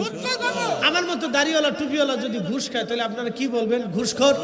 তাহলে আমার মতো দাড়িওয়ালা টুপিওয়ালা যদি আপনাকে শয়তানের এজেন্ডা বাস্তবায়ন করতে চায়, আব্দুল ওহাব নজরুলের এজেন্ডা বাস্তবায়ন করতে চায়, শাহজালালের দেশে 360 আউলিয়ার দেশে 12 আউলিয়ার দেশে খাজা বাবা আজমিরের দেশে যেটা হতে দেওয়া যায় না, কথা ঠিক না? হিসাব তো সহজ। হিসাব কি সহজ হিসাব, কঠিন কিছু না। অনেকে আপনার আমাদের গালিচ্ছেন না, গালিচ্ছি না ভাই, আপনাকে আদর করতেছি ভাই, গালিচ্ছি না, খারাপ কিছু বলতেছি না ভাই, আপনি যা সেটাই বলছেন। চুরি করলে চোর বলবো, সিটারি করলে সিটার বলবো, মিথ্যা বললে মিথ্যাবাদী বলবো, ধোঁকা দিলে ধোঁকাবাজ বলবো, সকলখড়ি করলে সকলখোর বলবো। কি কথা ঠিক আছে না? মুনাফিকি করলে মুনাফিক বলবো। হিসাব তো সহজ। আপনি তা আপনি আসছেন দোয়া বন্ধ করার জন্য। দোয়া বন্ধ করার জন্য তো আল্লাহ আপনাকে টেন্ডার দেয় না, আপনাকে আল্লাহ দিয়েছিল ইনসাফ প্রতিষ্ঠিত করার জন্য। আপনি এদেশের দরিদ্রদের ইনসাফ ইসলাম প্রতিষ্ঠিত করবেন, আপনারা তো আল্লাহ দোয়া বন্ধ করার জন্য দেয় না। আপনি এদেশের ঘুষ বন্ধ করবেন, আপনি ঘুষ করে দাওয়াত দিলে আপনি বাড়ি যায় খুব বসে বসে মুরগার রান কেলিয়ে কেলিয়ে চেলিয়ে চেলিয়ে খান। এই সময় আপনি আর বলেন না যে আপনি ঘুষ করে আপনার বাড়ির দাওয়াত নেব না, কিন্তু মিলাদের জন্য দাওয়াত দিলে তখন কেন না, মিলাদ পড়লে মিলাদ পড়াইলে আমি দাওয়াত নেব না। কি কথা ঠিক আছে কিনা? কারণটা কি? এই উল্টো হবে কেন? যেখানে যাওয়ার কথা ছিল না আপনার, সেখানে সেটা বলার দরকার। যেখানে যাওয়ার দরকার ছিল সেখানে আপনি যান নাই। মানে মিলাদের নাম দিয়ে যখন বাড়িতে মিলাদ শরীফ শুরু হয়, তখন ওইখানে বসে 10 জন লোক একত্রিত হইলে আপনি 2টা নসিহত করতে পারতেন। কথা ঠিক আছে কিনা? 4টা মাসলা শিখাইতে পারতেন। আপনি তা না শিখাইয়া আপনি দাওয়াতও নিলেন না, গেলেনও না, আবার বন্ধ করার জন্য উঠে পড়ে একবারে আদা জল খেয়ে লাগছেন। তার মানে বোঝা গেল আপনি আর বেশি সুবিধার কিছু করেন নাই। আপনি যত বুঝেছেন যে আপনি ইসলাম কায়েম করছেন না, আপনি ইসলাম কায়েম করেন নাই, আপনি শয়তানেরটাই কায়েম করার জন্য আসছেন। কি ইসলাম কায়েম করবেন আপনি? বলেন, জিকির বন্ধ করে এদেশে ইসলাম কি কায়েম হবে বলেন তো? আমাকে বলেন যে ইসলাম আপনি কায়েম করবেন, তো জিকিরের মাহফিল বন্ধ করে আপনি কি ইসলাম কায়েম করবেন? দোয়া বন্ধ করে আপনি কি ইসলাম কায়েম করবেন? 8 টাকা তারাবি বানাই আপনি কি ইসলাম বুঝাইতে চাচ্ছেন? আপনি কি ইসলাম প্রতিষ্ঠিত করতে চান? কি কথা ঠিক আছে কিনা? আমি প্রশ্ন করতে পারি কিনা? আমার তো প্রশ্ন করার অধিকার আছে যে আপনি ইসলাম তো কায়েম করবেন, তা 8 টাকা তারাবি বানাইয়া আপনি কি ইসলাম কায়েম করতে চান? আপনি কি বুঝাইতে চান? খোলাফায়ে রাশিদিন কি 8 টাকার তারাবি বানানোর জন্য যুদ্ধ করছে? হ্যাঁ, কোন ইতিহাস আছে? শাহজালাল ইয়ামানি এদেশে যুদ্ধ করার জন্য আসছিলেন, তিনি কি 8 টাকার তারাবি বানানোর জন্য যুদ্ধ করতে আসে? তো কিসের জন্য আসছে? ইনসাফ প্রতিষ্ঠিত করার জন্য। বলে কি ইনসাফ? বুরহানুদ্দিনের ছেলেকে যখন গোরগোবিন্দ জবাই দিল, শাহজালাল বললেন আমরা থাকতে খুদার জমিনে কোন মুসলমান পুত্র নিরপরাধ আর হত্যা হতে পারে না, এই জুলুম আর চলতে দেওয়া যায় না। কথা কর না কেন? ঠিক না?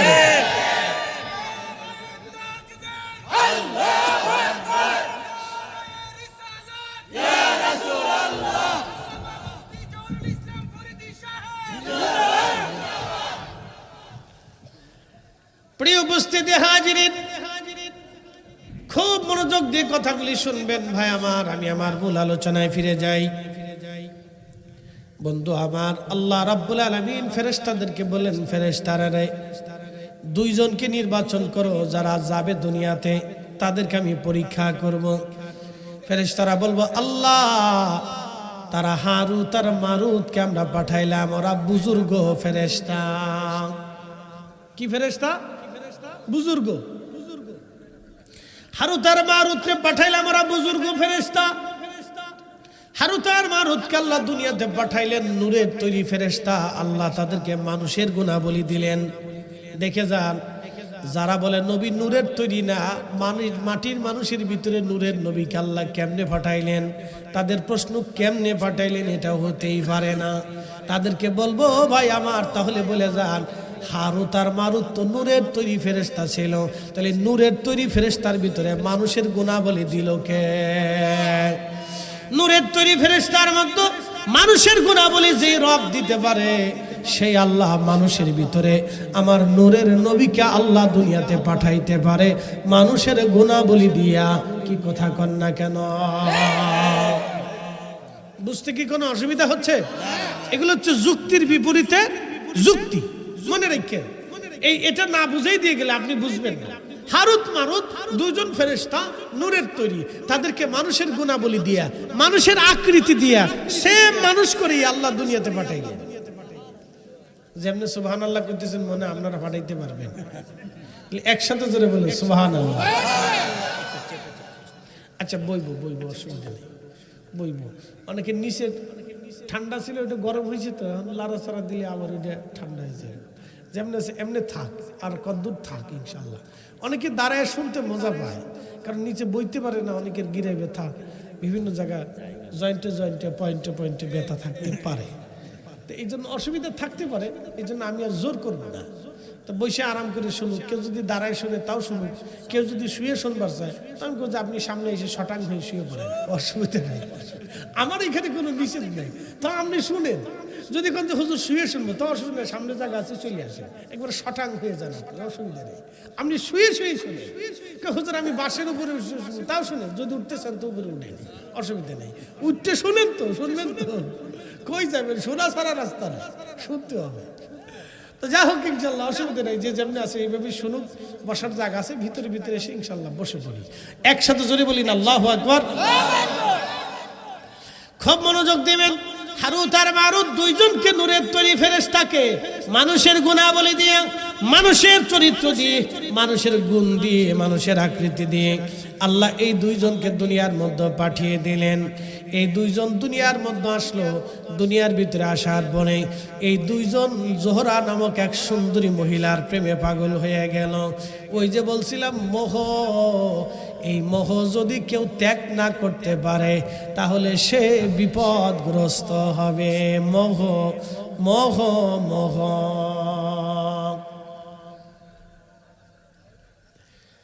জোহরা নামক এক সুন্দরী মহিলারে দেখিয়া হারুত আর মারুত পাগল হয়ে গেল। দুইজনে ফন্দি করলো, ওই নারীর সাথে আমরা জেনা করব, জেনা। হারুত আর মারুত ওই নারীকে প্রস্তাব দিল। তখন ওই নারী জবাব দিল, হারুত আর মারুত তোমার সাথে আমরা জেনা করতে পারি, কিন্তু শর্ত হলো তোমাকে কাফের হওয়া লাগবে, তোমাকে আল্লাহ অস্বীকার করা লাগবে। হারুত আর মারুত কয় না, আমরা তো আল্লাহর দরজা দেখেছি, আমরা আসমান দেখেছি, জান্নাত দেখেছি, জাহান্নাম দেখেছি, 7 আসমান দেখেছি, আল্লাহ সৃষ্টি দেখেছি, 7 জমিন দেখেছি। আল্লাহর দরবারে আল্লাহর সাথে শিরিক আমরা করতে পারবো না।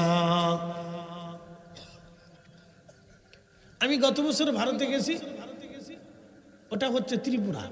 তো যাওয়ার পরে এক এলাকার থেকে এক লোক এসে হুজুর আমাদের দেশের এক মহিলা মেয়ে এক হিন্দু পোলার সাথে প্রেম করে ফালায় যায়, হিন্দু হয়ে গেছে, মাসালা কি?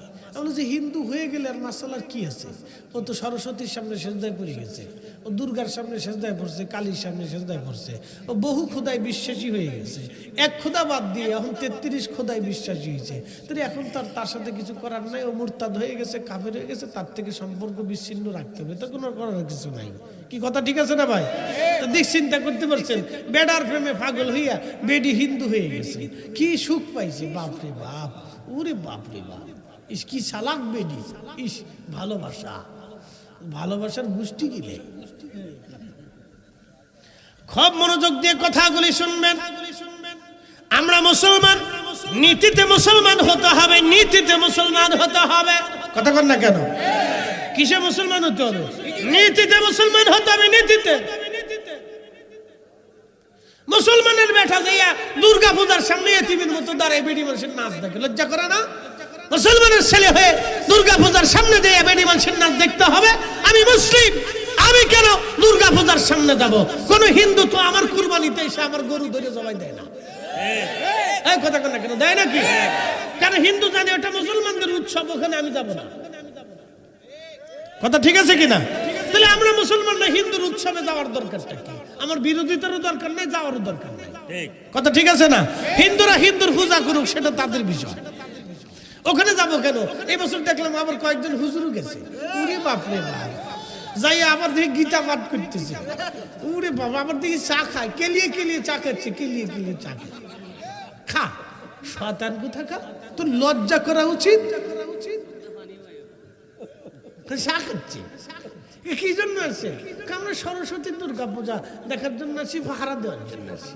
কে তোমার পূজা পাহারা দিতে হবে কেন? এত বছর কে দেশে পূজা হয় নাই? শাহজালাল আমিনী দেশ দখল করার পরে কি হিন্দুরা পূজা করে নাই? কি কথা কর না কেন? করে নাই তো, করছে তো। তো ওই সময় তো মুসলমানদের পাহারা দেওয়া লাগে না, তো এখন পাহারা দিতে হবে, তোমার হুজুর টুপি মাথায় দিয়ে পাহারা দিতে হবে। লজ্জা করে না?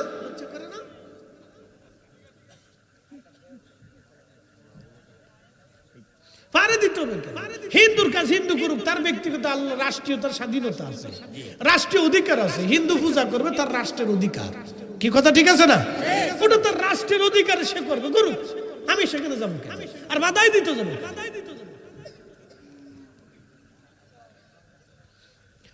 প্রিয় উপস্থিতি হাজিরিন, ভালো করে শুনে যাবেন হাজিরিন। হারুত আর মারুতের সুন্দরী মহিলা দেখে পাগল হয়ে গেল। পাগল হইয়া সুন্দরীকে প্রস্তাব দিল। প্রথম নাম্বারে শিরিকের প্রস্তাব দিল জোহরা। হারুত আর মারুত বলল, না, আমরা শিরিক করব না। তখন ওই মহিলা বলল, তাহলে এক কাজ করো, তোমরা দুইটা কাজ যদি করতে পারো তাহলে তোমাদের সাথে আমি জিনা করব। আমার একটা বাচ্চা সন্তান আছে, এই বাচ্চাকে হত্যা করতে হবে এবং তোমাদেরকে মদও পান করতে হবে। এই দুইটা কাজ যদি করো তাহলে তোমরা আমার দেহ পাবা, মন পাবা, দেহ পাবা, মন পাবা। বুঝে যান, দুনিয়ার এক বেডি দেখিয়া হারত মারত পাগল হয়ে গেছে। আমরা সামনে দিয়েছে কত বেডি আটে, কি কথা কর না কে? কত বেডি সামনে দিয়ে আটে। আমি মালয়েশিয়া গেছি, যে কত বেডি, বাপরে বাপ, ও তো বলে লাভ নাই। মালদ্বীপে গেছি, তাও দেখি কত বেডি। তো এত বেডি দুনিয়াতে দেখলাম, তো কোনোদিন তো ওই বেডিদের প্রতি লোভ আসে না। বেডি কি দেখার আছে? তো মহিলা তো আমার ঘরেও আছে। কি কথা ঠিক আছে কিনা? তোমার তো ছাতা উল্টে দেখার আর কি আছে? কি আছে এটা দেখার? মালয়েশিয়ার ভিডিও, যেটা আমার ঘরের ভিডিও, একই ভিডিও। তো খুব মনোযোগ দেন। তো হারুত মারুত ওই মোহ বুঝতে পারে নাই।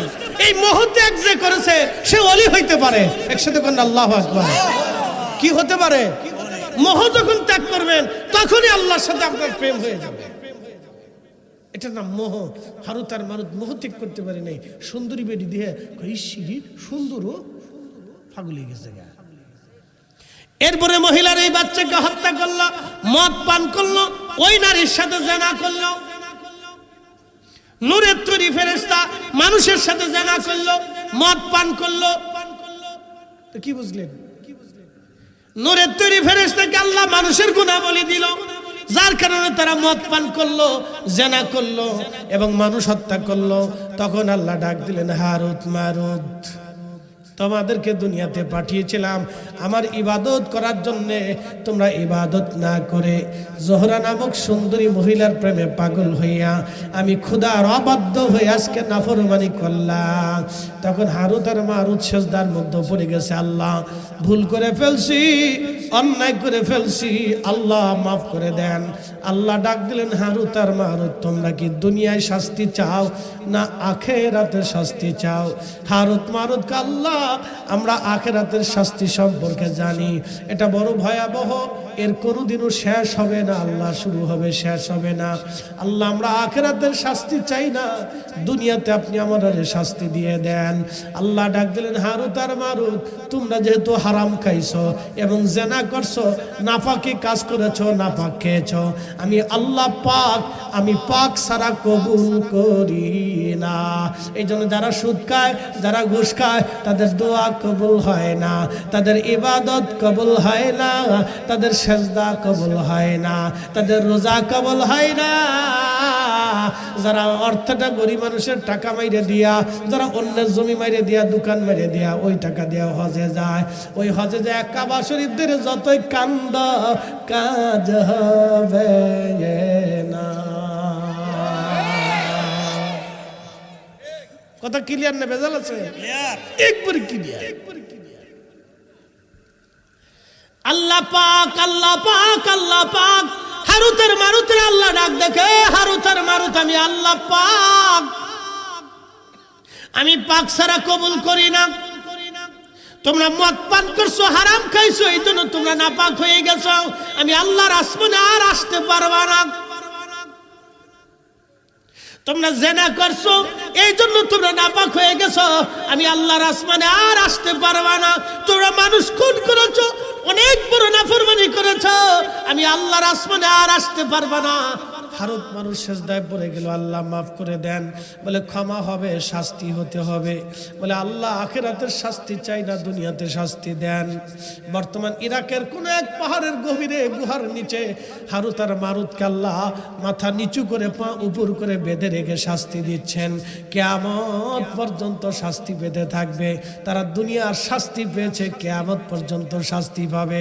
কিন্তু আল্লাহ হারুত মারুতরে বাটাম সালাম দিল। আল্লাহ আমাদেরকে সুযোগ দিয়া দিছে, কারণ আমরা আখেরি নবীর উম্মত। এই চিৎকার মেরে বলেন আল্লাহু আকবার। না যে না বলবেন মুখে ঠাডা পড়বে, জোরে বলেন আল্লাহু আকবার। বলেন না ইয়া রাসূলুল্লাহ, আমরা আখেরি নবীর উম্মত। ওই নবীর ইজ্জতের দিকে তাকায়া আল্লাহ আমাদের গুনাহকে maaf করে দেয়। জোরে জোরে জোরে কোন, জোরে কোন। কে মাফ করে? কে মাফ করে? কার দিকে তাকাইয়া? নবীর দিকে তাকাইয়া আল্লাহ আমরারে মাফ করে দেয়। আল্লাহ দেখে ওরা আমার আখিরি নবীর উম্মত, আমার নবীর সাথে ওদের সম্পর্ক আছে, যা মাফ করে দিলাম, মাফ করে দিলাম, মাফ করে দিলাম। তার আজকে একটা মাফের নাম হলো উম্মতে মারহুমা। ওই কবরবাসীদের মাগফিরাতের কামনায় আজকের মাহফিল। আমরা সবাই কবরে চলে যাব, কেউ দুনিয়াতে থাকতে পারবো না। মান্দারপুরবাসী আমরা সবাই কবরে চলে যাব, কেউ দুনিয়াতে থাকতে পারবো না।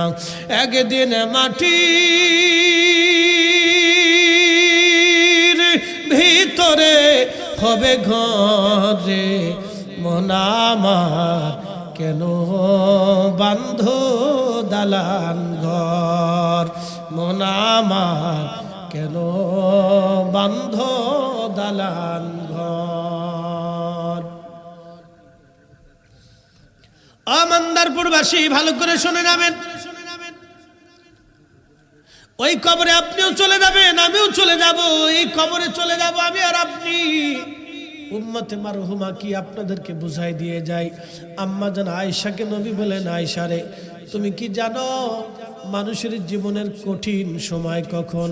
বলে আল্লাহু রাসূলুহু আলাম, আল্লাহ জানে এবং তার নবী জানে। তখন নবীজি ডাক দে বলেন, আয়েশা রে যখন মরহুম মানুষটাকে যখন গোসলের জন্য পানি গরম করা হয়, পানি কেন গরম করা হয় জানেননি? আহা, কেন পানি গরম করা হয়? গরম পানি দিয়ে কেন গোসল দেওয়া হয়? ঠান্ডা পানি দিয়ে তো হতো, কেন পানি গরম করা হয়? ও বন্ধু খুব মনোযোগ দিবেন। নবীজি বলেন, আয়েশা রে পানি গরম করা হয় যখন তার গোসলের দিকে নেওয়া হয়, তখন এই রুহটা চিৎকার মেরে মেরে কাঁদে, কারণ মৃত্যুর যন্ত্রণা এত কঠিন, ভয়াবহ এমন যন্ত্রণা বড় কঠিন। আপনাদেরকে বলে দিয়ে যাই, আহা মানুষের শরীরের ভিতরে যদি একটা কাঁটা বিঁধে যায়, বড় মস্ত বড় একটা কাঁটা যদি শরীরের ভিতরে বিঁধে যায়, অথবা আমাদের শরীরের ভিতরে যদি এমন কোনো জিনিস লোহা লক্কর ঢুকে গেল, যেই লোহাটা এই পাশ দিয়ে ঢুকে এই পাশে বের হয়ে গেল, আচ্ছা বলেন তো ওই লোহাটা যদি ডাক্তাররা টেনে টেনে জিন্দা অবস্থায় টেনে হিসড়ে বের করে নিয়ে আসে, তার জীবনে যেমন ব্যথা লাগবে, যন্ত্রণা লাগবে। আল্লাহ রসুল ডাক দেয়া বলেন, আমার উম্মতেরা রে মৃত্যুটা এত ভয়াবহ, মৃত্যু এত কঠিন, একটা উট জিন্দা অবস্থায় চামড়া ছিলানো হলো। ওই উটটাকে জবাই দেওয়া হলো না, কিন্তু জীবন্ত তার চামড়া ছিলানো হলো। ওই উটের যেমন যন্ত্রণা হবে, 100 বার উটের চামড়া ছিলাইলে উটের যত বড় যন্ত্রণা হবে, মৃত্যুর যন্ত্রণা তার চাইতেও বড় ভয়াবহ। মৃত্যুর যন্ত্রণা তার থেকেও বড় কঠিন। এই জন্য দেখবেন যারা পাপিষ্ঠ, মৃত্যুর সময় তাদের জিহ্বা বের হয়ে আসে, তাদের চোখগুলি বড় বড় হয়ে যায়, ভয়ানক হয়ে যায়, চেহারা বিকট আকার ধারণ করে। আহারে, কারো পায়খানার রাস্তা দিয়ে পায়খানা বের হয়ে আসে, কারো পেশাবের রাস্তা দিয়ে পেশাব পর্যন্ত বের হয়ে যায়। যারা পাপিষ্ঠ তাদের মৃত্যু বড় কঠিন ভাবে হয়, বড় ভয়াবহ আযাবের সাথে মৃত্যুটা হয়। রুহুটা যখন বের করে নিয়ে আসতে চায়, তখন রুহুটা প্রত্যেক বডির শরীরের যেখানে সেখানে খুশি পালায়। রুহুটা আঙ্গুলের মাথায় এসে পালায়, আজরাইল ওইখান থেকে ধরতে যায়, সে দৌড়ায় আসে, আবার শরীরের মাথার ভিতরে সে পালায়, ওখান থেকে দৌড়াইয়া বডির ভিতরে যায়। তখন এই মৃত্যুটা ছটফট ছটফট করতে থাকে, পাগল পারা হয়ে যায়, একবারে পেরেশান হয়ে যায়, অসুস্থ হয়ে যায়, একবারে কঠিন অবস্থা হয়ে যায়। আহা, কিন্তু ইমানদারের যখন মৃত্যু হয়, তখন ইমানদার হাসতে হাসতে হাসতে হাসতে চলে যায়। বলে কারণ কি? আল্লাহ কোরআনে ডাক দিলেন, ইয়া আইয়াতুহান নাফসুল মুতমাইন্না, হে নফসে মুতমাইন্না, হে প্রশান্ত আত্মা, দুনিয়াতে তুমি আমারে খুশি করছিলা, আমারে রাজি করছিলে, আমার নামাজে দাঁড়াইছো, আমার হুকুম মানছো, হালাল হারাম বেছে বেছে চলছো বান্দারে। প্রচন্ড শীতের ভিতরে ফজরের নামাজে তুমি দাঁড়ায় গেছো আমার বান্দা। ইরজিই, তুমি আমার দিকে ফিরে আসো। ইলা রাব্বিকি রাদিয়াতাম মারদিয়া, আমি আল্লাহ তোমার উপরে খুশি, আমি আল্লাহ তোমার উপরে রাজি, তুমি আমার সন্তুষ্টির দিকে, আমার দিকে বান্দা ফিরে চলে আসো। ফাদখুলি ফি ইবাদি ওয়াদখুলি জান্নাতি, তুমি আমার জান্নাতের মধ্যে চলে আসো, যেই জামাসটা তোমার জন্য আমি নির্মাণ করেছি, বান্দা আসো। তখন এই নফসে মুতমাইন্না প্রশান্ত আত্মা, যেটা আল্লাহওয়ালা মানুষ, তখন দেখবেন আল্লাহওয়ালারা মায়ের কোলের মধ্যে বাচ্চা যেমন ঘুমায় যায়, মৃত্যুর কোলে তারা ওইভাবে ঘুমায় যায়। আল্লাহর নবী ডাকতে বলেন, আমার উম্মত রে, আটার দলার ভিতর থেকে যেমন চুল বের করে নিয়ে আসলে আটার দলা বোঝে না, আমার ইমানদার উম্মতের মৃত্যুর সময় ইমানদার বুঝতেই পারবে না কখন সে মারা যায়। তার ওই মৃত্যুটা আসানের সাথে হয়, বড় আরামের সাথে হয়। মান্দারপুরবাসী অত্যন্ত আরামের সাথে তার মৃত্যুটা হয়। আর যদি বান্দা নাফরমান হয়, মৃত্যুর সময় তার কঠিন আযাব হতে থাকে, ভয়াবহ আযাব চলতে থাকে, তার বড় কঠিন। উট 100টা উটকে জীবন্ত চামড়া ছিলাইলে যেমন যন্ত্রণা হয়, বেঈমানদের মৃত্যুটা তার থেকে বড় ভয়াবহ হতে থাকে। সে পাগল পারা হয়ে যায়, ভয় পেতে থাকে, পুরা শরীরটা থর থর থর থর করে কাঁপতে থাকে, বড় কঠিন অবস্থা হয়। মুসলমান, খুব মনোযোগ দিয়ে কথাগুলি শুনে যাবেন। মান্দারপুরবাসী ভাই আমার, কসবাবাসী ভালো করে শুনে যাবেন। আল্লাহর নবী ডাক দেবটা বড় কঠিন, এই সময়টা বড় ভয়াবহ আমার উম্মতের জন্য। যখন বান্দাকে গোসলখানায় নেওয়া হয়, মুর্দাকে যখন গোসলের কাছে নেওয়া হয়, ও আয়েশা, তখন এই মুর্দার শরীরের মৃত্যুর যন্ত্রণার ব্যথা অনুভব করতে থাকে। যখন তার শরীরে পানি ঢালা হয়, দেখবেন আল্লাহর নবীর তরিকা, তার পানিটা ঢালার সময়, গোসল দেওয়ার সময় ধীরে ধীরে ধীরে ধীরে ধীরে ধীরে যেন তাকে গোসল দেওয়া হয়, পানিটা যেন ধীরে ধীরে ঢালা হয়, কষ্ট যাতে না হয়। নবীজি বলেন, আয়েশা রে, বান্দার এই কঠিন সময়টা, তখন সে রুহের জগৎ থেকে দেখে আর চিৎকার মেরে মেরে কাঁদতে থাকে। যখন বান্দাকে জানাজার জন্য নিয়ে যাওয়া হয়, হাজার হাজার মানুষ উপস্থিত হয়, সে খুশি হয় তো বুঝি এই মানুষগুলি আমার সাথে আজকে চলে আসবে। আল্লাহর নবী বলেন, আয়েশা রে, কাঁধে করে যখন খাটিয়ে করে আল্লাহর বান্দাকে কবরের দিকে নিয়ে যাওয়া হয়, তখন রুহের জগৎ থেকে বান্দা কাঁদে, এরা বুঝি আমার সাথে আসবে। যখন কবরে দুইজন নামে, লাশ কবরে নামায় তখন সবাই উপরে থাকে, কিন্তু বান্দা দুইজন কবরের ভিতরে দাঁড়ায়। তখন এই রূহটা ভাবে বুঝি এই দুইজন আমার সাথে যাবে। আল্লাহর নবী ডাক দিলেন, আয়েশা রে, ওই দুইজন কবরের মধ্যে শুয়াইয়া যখন বাঁশ দিয়ে উপরের দিকে চলে আসে তখন রূহ চিৎকার মেরে মেরে কাঁদে আর বলে, সন্তান রে, একটু দেরি করলা না, এত তাড়াতাড়ি কবরে বিদায় জানাইলা। আমার কন্যা রে, আমার বিবি রে, আমার ভাইরা রে, বন্ধুরা রে, এত তাড়াতাড়ি আমাকে ভুলছো। আমার এমন একটা দেশে পাঠাইছো যেই দেশে আমি ছাড়া আর কেউ নাই। আল্লাহর নবী ডাক দেয়া বলেন, উম্মত রে, কবর বড় কঠিন জায়গা। একা একা এক মহাজগতের দিকে আপনাকে যেতে হবে। একা কি যাবেন? দুনিয়াতে কত বন্ধু বান্ধব আত্মীয় স্বজন, আপনার কেউ আর আপন সেদিন হবে না। আল্লাহর নবী ডাক দেয়া বললেন, সাহাবীরা রে, এই সময়টা বড় কঠিন।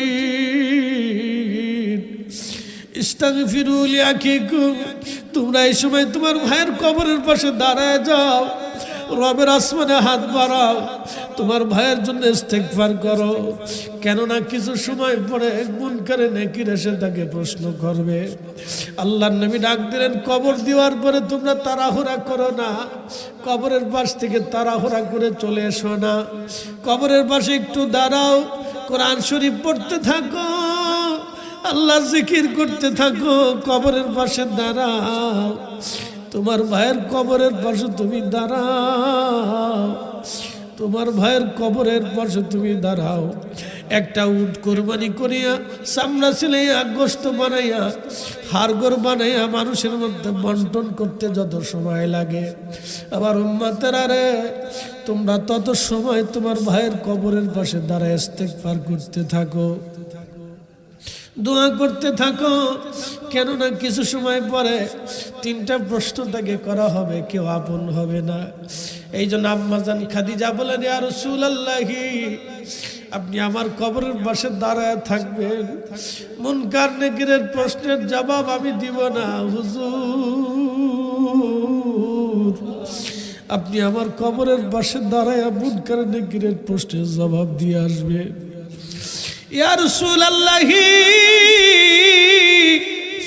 আপনি আমার কবরের পাশে দাঁড়াইয়া মুনকার নেকিরের প্রশ্নের জবাব দিয়ে আসবেন। নবী, আমি কবরের প্রশ্নের জবাব দিব না।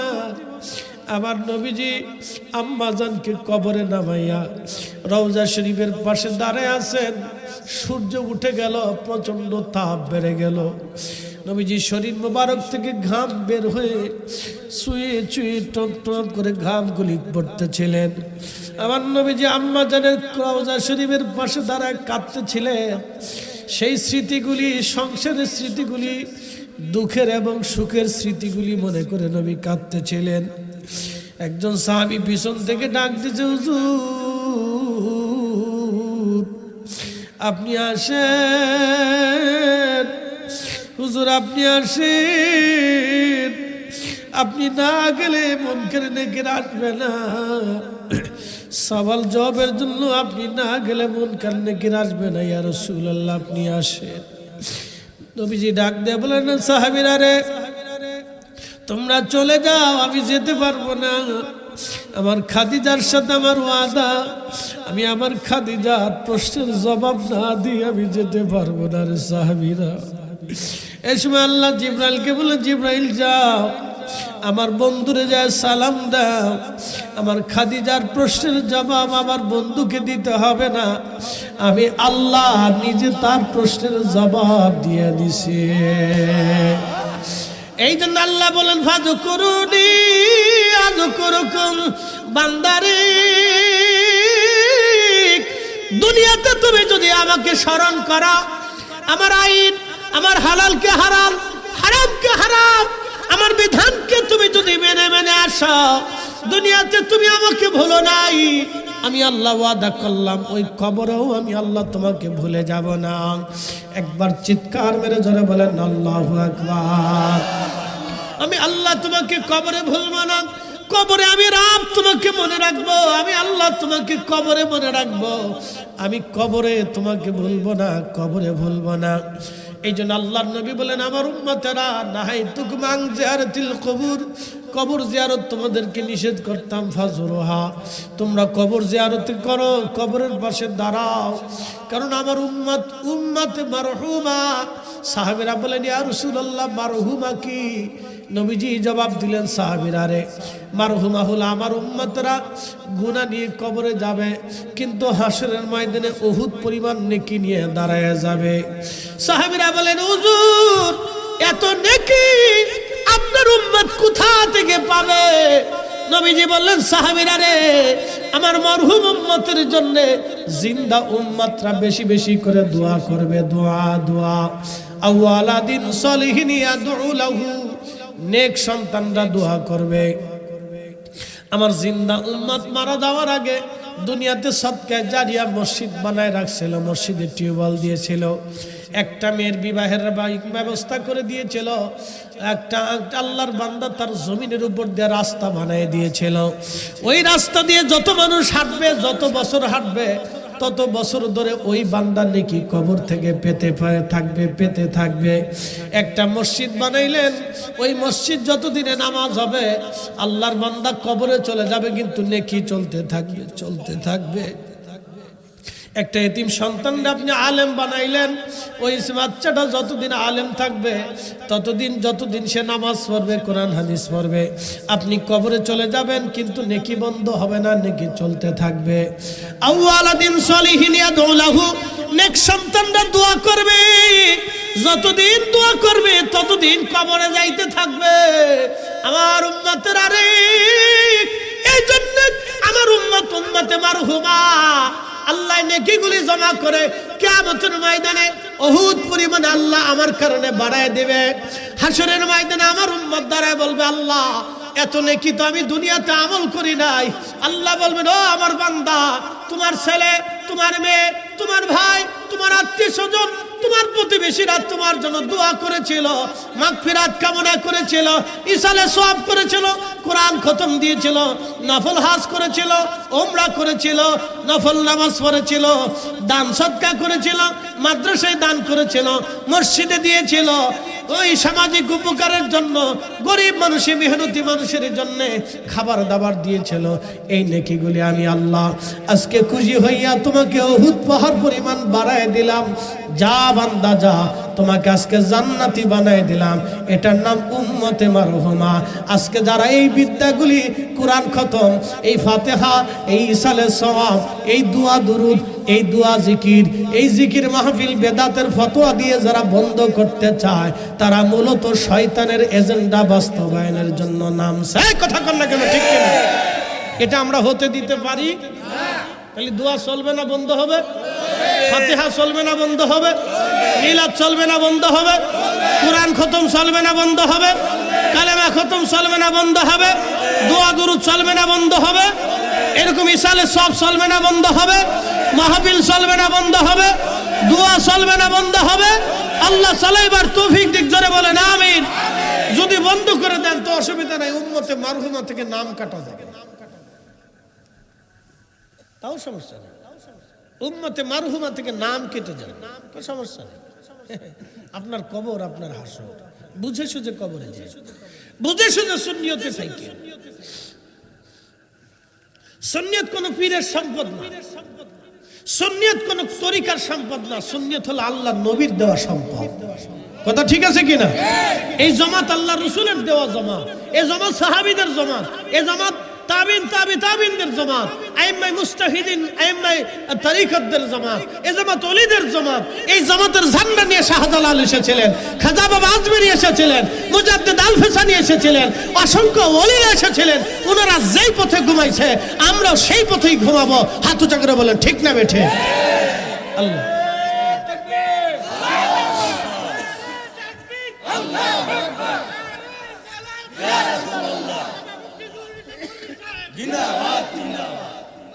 মাকালের ফল দেখতে ভালো, উপরে লাল নীল ভিতরে কালো। মাকাল ফল দেখছেন আপনারা?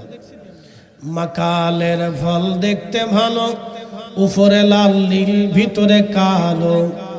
পরে সারা জীবন এমনি গেল দয়াল, সারা জীবন এমনি গেল, খাইতে আমরা পারলাম না।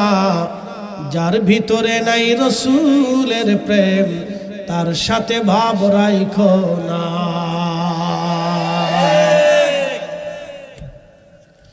মান্দারপুরবাসী ভালো করে শুনে যাবেন, কবর বড় কঠিন জায়গা, দোয়া দোয়া। এই জন্য কবর জিয়ারত চালাইতে হবে, কবর জিয়ারত চালু রাখতে হবে। আমি সিলেটে গেলাম, একদিন জুমার নামাজ শেষ করলাম সিলেটে, দেখি মানুষেরা জুমার নামাজের পরে হেঁটে হেঁটে গোরস্থানে যায়। আমি লাইলাতুল বরাতে গত বছর সিলেটে মাহফিলে যাচ্ছিলাম, বরাতের রাত্রিবেলা দেখি মানুষেরা হেঁটে হেঁটে গোরস্থানে কবরস্থানে যাইয়া আহা লাইলাতুল বরাতের রাত্রিবেলা যায় জিয়ারত করতেছে, আব্বা আম্মার জন্য যায় দোয়া করতেছে। ভাইজান, বাংলাদেশের বহু কবর আছে কিন্তু জিয়ারত নাই, বহু মসজিদ আছে দোয়া নাই। এই আস্তে কনকে জোরে বলেন, মসজিদ আছে কতক্ষণ? মসজিদ আছে দোয়া নাই, মসজিদ আছে দোয়া নেই, কবরস্থান আছে জিয়ারত নাই। এই জন্য বুঝতে হবে আপনাকে, আপনাকে বোঝার সময় এখনই। উম্মতে মারহুমা আর অন্তর্ভুক্ত হন। বলে হুজুর উম্মতে মারহুমা আর অন্তর্ভুক্ত হতে হলে কি করতে হবে? আহলে সুন্নাত ওয়াল জামাতের কাতারে এসে দোয়ার কাতারে বসতে হবে, দোয়ার মজলিসে বসতে হবে, দোয়ার মজলিস কায়েম করতে হবে, কায়েম করার জন্য সাহায্য করতে হবে, এটাকে প্রতিষ্ঠিত রাখার জন্য প্রয়োজন বোধ লড়াই করতে হবে। এই কথা কর না কেন? যারা বলেন ঠিক আছে, লড়াই করতে হবে। কেন এটা বন্ধ হবে? কিসের জন্য বন্ধ হবে? কেন বন্ধ হবে?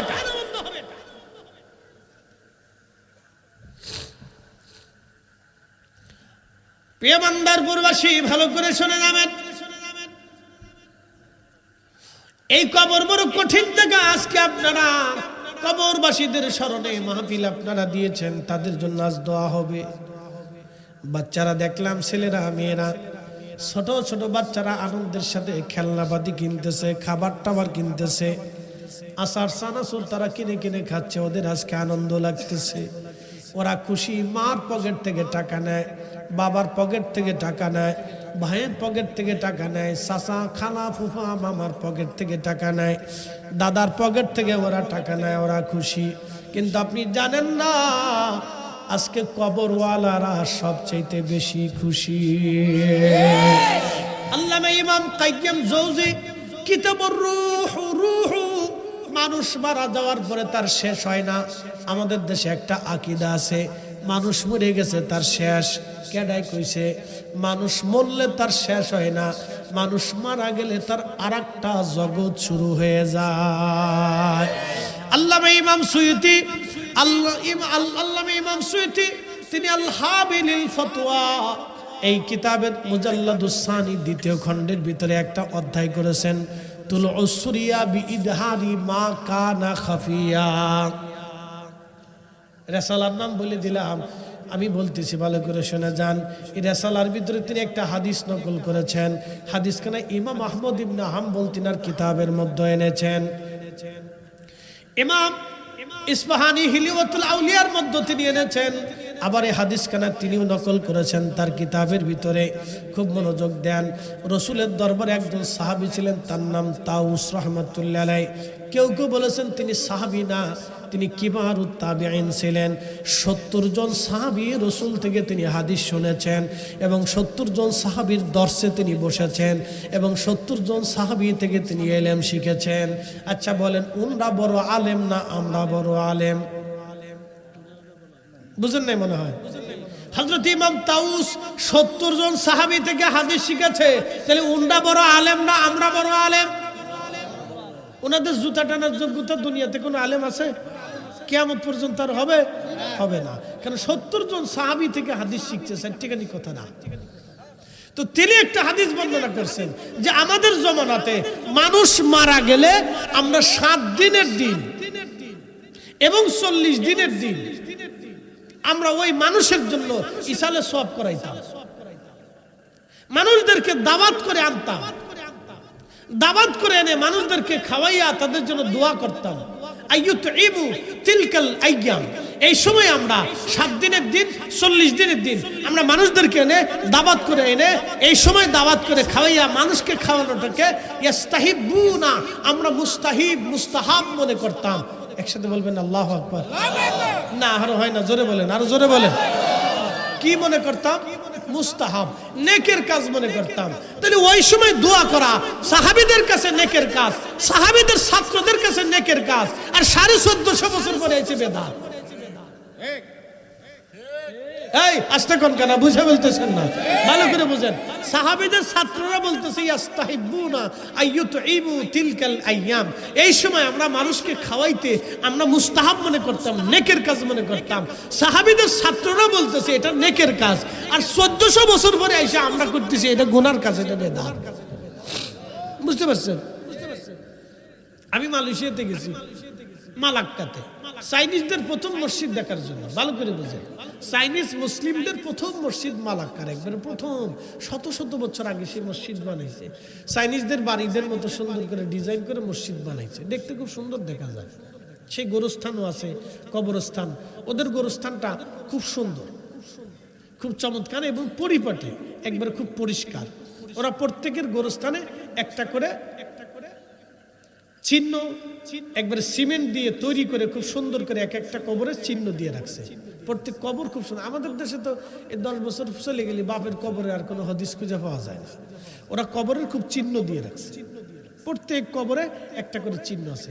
একবারে লাগা লাগা কবর, খুব সুন্দর এবং খুব সুন্দর একবার পরিপাটি কবর, খুব ভালো দেখে, খুব ভালো লাগছে।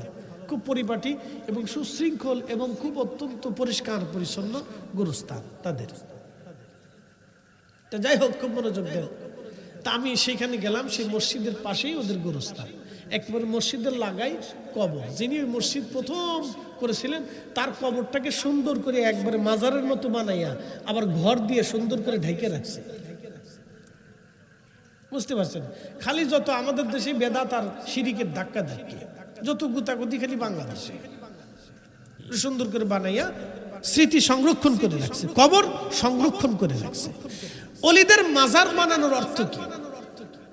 অলিদের মাজার আমরা কেন বানাই? শাহজালাল রহমতুল্লাহর মাজারটা কেন নির্মাণ করছি?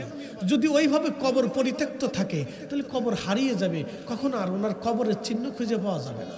এই জন্য ওনার কবরটাকে ঢালাই করিয়া পাকা করিয়া একবারে ঘিরে গুটিয়ে সুন্দর করে একবারে লেভেল করে রাখা হয়েছে। এই জন্যই যাতে এটা মুসলমানরা এসে জানতে পারে এখানে আল্লাহর ওলি ঘুমাই রয়েছে। আস্তে কোন জোরে বলেন। সতুরার হুজুর কেবলার মাজারটাকে সুন্দর করে ঘিরে কেন রাখা হয়েছে? কেন রাখা হইল?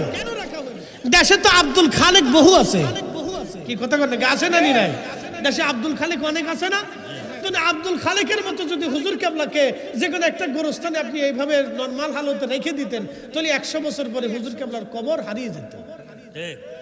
কথা ঠিক আছে কিনা? 100 বছর পরে জানতো না যে এখানে সদুরের হুজুর কেবলা, এখানে একজন কুতুবুলের সাথ আল্লাহর কুতুব একজন ঘুমাই রয়েছে। কথা কথা কেন? ঠিক আছে কিনা? এই জন্য ওনার মাজারটাকে সংরক্ষণ করে রাখা হয়েছে। এটারে বানাইছে বেদাত, শিরিক। আমরা কবর পূজারি, শয়তান কোথাকার। আমরা বানাইছি শিরিক, কবর পূজারি। এই কবর থেকে আমরা সংরক্ষণ করছি, সংরক্ষণ করিয়া ওনার মাজারের পাশে আমরা দাঁড়াই। নির্দিষ্ট আমরা জানি যে এখানে আল্লাহর একজন কুতুবুলের সাথে ঘুমাই দিয়েছে। কথা ঠিক আছে কিনা? খাজা বাবা আজমিরি রহমতুল্লাহর মাজার যদি সংরক্ষণ না করা হতো তাহলে আজ পর্যন্ত মুসলমানরা জানতো না যে খাজা মাইনুদ্দিন চিশতি আজমিরি কোন জায়গায় ঘুমাই রয়েছে। কথা ঠিক আছে কিনা? প্রিয় নবীজির রওজা শরীফ সংরক্ষণ করলো সাহাবীরা, কেন করলো? যুগ যুগ ধরে সাহাবীরা সংরক্ষণ করছে, তারপরে তাবিরা করছে, তাবিন করছে, এরপরে রাজা বাদশারা করছে, আমির উম্মারা করছে, কিয়ামত পর্যন্ত সংরক্ষণ করতে থাকবে। কেন করবে? যদি সংরক্ষণ না হয় তাহলে মুসলমানরা কোথায় যাবে? কার কাছে যে সালাম দিবে? কোথায় যে দাঁড়াবে? নবীজির কবরের চিহ্ন যদি মুসলমানদের না থাকে তাহলে মুসলমানদের ইতিহাস সংরক্ষিত কিভাবে হলো? তাহলে মান যারা কবরি ওয়াজাবাত লাহু শাফাতি ইয়াউমাল কিয়ামা, কি করে এই হাদিসের আমল হবে? তাহলে কেন হবে ওয়ালা ওয়ান্নাহুম ইযলামু আনফুসাহুম জাউকা ফাস্তাগফিরুল্লাহ ওয়াস্তাগফারা লাহুমুর রাসূল ওয়াজাদুল্লাহ তাওয়াবার রহিমা। এই আয়াতের বাস্তব প্রশিক্ষণ এবং বাস্তব নবীজির রওজা মুবারকে দাঁড়ায় সালাম দেওয়া, উম্মত দোয়া করা কোথা থেকে পাবে যদি কবর রওজার সংরক্ষণই না হয়? কি কথা কর না কেন? ঠিক আছে, আপনি আইয়ে কবেন যে কবর উঁচু করা যাবে না, এটা ভেঙে ফেলতে হবে, এটা ফুরিয়ে দিতে হবে, এটি ইসলামে নাই। আপনি কি ইসলাম বুঝাইতে চান? ইসলাম কি বুঝাইতে চান আপনি? সাহাবীরা কি ইসলাম বুঝে নাই? বড় বড় আইম্মায়ে কাম, ইমাম বুখারীর মাজার কত সুন্দর করে নির্মাণ করছে, ও দেশের আলেমরা কি ইসলাম বুঝে না? ইমাম তিরমিজির মাজার, ইমাম ইবনু মাজার মাজার, ইমাম আউদা সিজিস্তানির মাজার, ইমাম মুসলিমের মাজার, হযরত ইমাম বাহাউদ্দিন নকশবন্দ বুখারীর মাজার। আমি সেই মালয়েশিয়ার মালাক্কার সাগরের ভিতরে হুজুর গাউসে পাকের আওলাদ হযরত সুলতানুল আরিফিন ইসমাইল বাগদাদি আল হাসানি আল হুসাইনি রাহিমাহুল্লাহর মাজার জিয়ারত করতে আসছি। সাগরের ভিতরে এই মালয়েশিয়ার সরকার সুন্দর করে মাজার নির্মাণ করে একেবারে সংরক্ষণ করে ঘর বানায় ঘিরে তালা মেরে রাখছে, যাতে কেউ এখানে কেউ ভেঙতে আসতে না পারে এবং তার মর্যাদা যাতে অক্ষুণ্ণ থাকে। একসাথে বলবেন না মারহাবা? খালি বাংলাদেশে আপনি মাসলাম গুতাচ্ছেন, কারণটা কি? আপনি কি বুঝাইতে চান? ইসলামকে আমরা বুঝি না নাকি? প্রিয় উপস্থিতি, এগুলো বুঝার কথা, আপনাকে বুঝতে হবে। আপনি পৃথিবীর দিকে তাকান, সারা ওয়ার্ল্ডের দিকে তাকাবেন। কান ছিলেন এগুলো এইভাবে ধরে, এই জন্য আহলে সুন্নাত ওয়াল জামাত এটা হক। কি কথা ঠিক আছে কিনা? আহলে সুন্নাত ওয়াল জামাত কি না? জোরে বলেন, আহলে সুন্নাত ওয়াল জামাত কি? আচ্ছা, আব্দুল খালেক সতুরার হুজুর কেবলার মাজার আমরা নির্মাণ করছি, সুন্দর করে ঘিরে রাখছি, সংরক্ষণ করে রাখছে কমিটি। বাংলাদেশে কি আরো খালেক নাই? তাদের কবর কি ওইভাবে তৈরি করা হয়েছে? কেন করা হলো না? কারণ তিনি নির্ভরযোগ্য কেউ না। তার কবর একটা গোরস্থানে রয়েছে, ওইভাবে মানুষ জানবে, গোরস্থান বিপি একটু জিয়ারত করে চলে আসবে। কিন্তু কুতুবুলের স্বার্থ আর সাধারণ মান ব্যক্তিদের মতো না, এই জন্য ওনার মাজার থেকে সংরক্ষণ করা হয়েছে। কথা ঠিক আছে কিনা? আপনি আইয়া বেদাতের মাসালা মারতেছেন, শিরিকের মাসালা দিচ্ছেন। সৌদি আরবে নাই। সৌদি আরবে কি আমাদের সবসময় দলিল হবে নাকি? আমাদের দলিল হলো কোরআন সুন্নাহ, আমাদের দলিল হচ্ছে ওলিরা। কি কথা ঠিক আছে কিনা? সৌদির বাচ্চা কি করলো? সৌদির বাচ্চারা 13টা 14টা করে বিয়ে করে, সৌদির আমির ওমরারা 15টা 20টা করে বিয়ে করে। তা আপনি করেন নাকি? করেন, যদি আপনার সম্ভব হয় করেন। যদি বুড়িগঙ্গার পানির ভিতরে বৌরা ধরে না শুবাইছে তো আমি ঘড়িবাদ দিয়ে চুরি করবো। কথা ঠিক আছে কিনা? সৌদির বেটারা বাংলাদেশের বেডি পাই নাই, তো ওরা সৌদির বেডি পাইছে। বাংলাদেশের বেডি পাইলে ও বাটাম চালান দিয়ে সোজা করে দিত। এখানে কপাল ভালো যে বাংলাদেশের বেডি কপালে পড়ে নাই। তো ভাই আমার, সবসময় সৌদির দলিল দিয়ে না, সৌদির দলিল দিয়ে ইসলাম চলে না। ইসলাম চলে কোরআন, সুন্নাহ, ইজমা, কিয়াস। কথা ঠিক আছে কিনা? আর আল্লাহর ওলিরা দেশে আসছিলেন, ওলিরা আমাদেরকে দিন শিখিয়ে দিয়ে গেছেন। এই জন্য ওলিদের মাজার, ওলিদের বারগাহ, এটা সংরক্ষণ রাখতে হবে, এটা স্মৃতি রাখতে হবে ইসলামের নিদর্শন শায়ের হিসেবে, যাতে এটার মানুষ 100 বছর পরেও জানে যে এখানে আল্লাহর একজন কুতুব ঘুরে গেছে। কথা ঠিক আছে কিনা? এই দৃষ্টিকোণ থেকে আমরা ওলিদের মাজারকে সংরক্ষণ করে রাখি। এই দৃষ্টিকোণ থেকে ফিকহি মাসালাতে উলামায়ে কেরাম মাজারকে সংরক্ষণ করে রাখে। প্রিয় উপস্থিতি হাজিরিন, অনেক দূর পর্যন্ত আপনাদেরকে নিয়ে লম্বা আলোচনায় চলে গেলাম। আলোচনার ইতির দিকে চলে যাব, খুব মনোযোগ দেন, কথাগুলি শুনে যাবেন। ভাই আমার, আপনাদেরকে নিয়ে আমি হারুত আর মারুতের গল্প শোনাইছিলাম। কেন জানেননি? এই জন্য শোনাইছিলাম, আল্লাহর সাথে ভিন্ন কোনো জাতির প্রেম হয় নাই, আল্লাহর সাথে মানব জাতির প্রেম হয়েছে। কার সাথে প্রেম হয়েছে? আমার আর আপনার সাথে হয় নাই, হয়েছে খাজা বাবা আজমিরির সাথে, হয়েছে শাহজালাল আমিনের সাথে, হয়েছে সাহাবীদের সাথে, তাবিদের সাথে, তাবিদের সাথে, হয়েছে আল্লাহর ওলিদের সাথে। যার কারণে ওলিরা আসমানে যা চাইতেন আমার আল্লাহ আসমান থেকে ওলিদের জন্য তা দিয়ে পাঠাইতেন। একসাথে যারা বলেন আল্লাহু আকবার। কিন্তু আমাদের সাথে আল্লাহর প্রেম হয় নাই, তবে আমাদের সাথেও আল্লাহর প্রেম হবে। বলে হুজুর কখন প্রেম হবে? যখন সুন্দরী নারী রাস্তা দিয়ে যাচ্ছে, আপনি আপনার চোখকে অবনমিত রাখলেন, ওই নারীর দিকে তাকাইলেন না, লোভ আসলো না, তখনই আল্লাহর সাথে আপনার প্রেম হবে। আসতে হয়ে গেল না? জোরে বলেন আল্লাহু আকবার। হাইয়া আলাস সালাহ,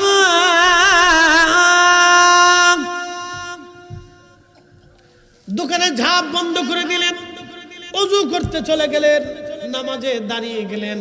যখনই নামাজে দাঁড়াবেন তখনই আল্লাহর সাথে আপনার প্রেম হবে। আপনার পাশের একজন লোক সুদের কারবারি করে বিরাট বড় প্রাসাদ বানাইছে, আপনি এখনো টিনের ঘরের মধ্যে থাকেন। আপনি ইচ্ছা করলে সুদের কারবারি করতে পারতেন।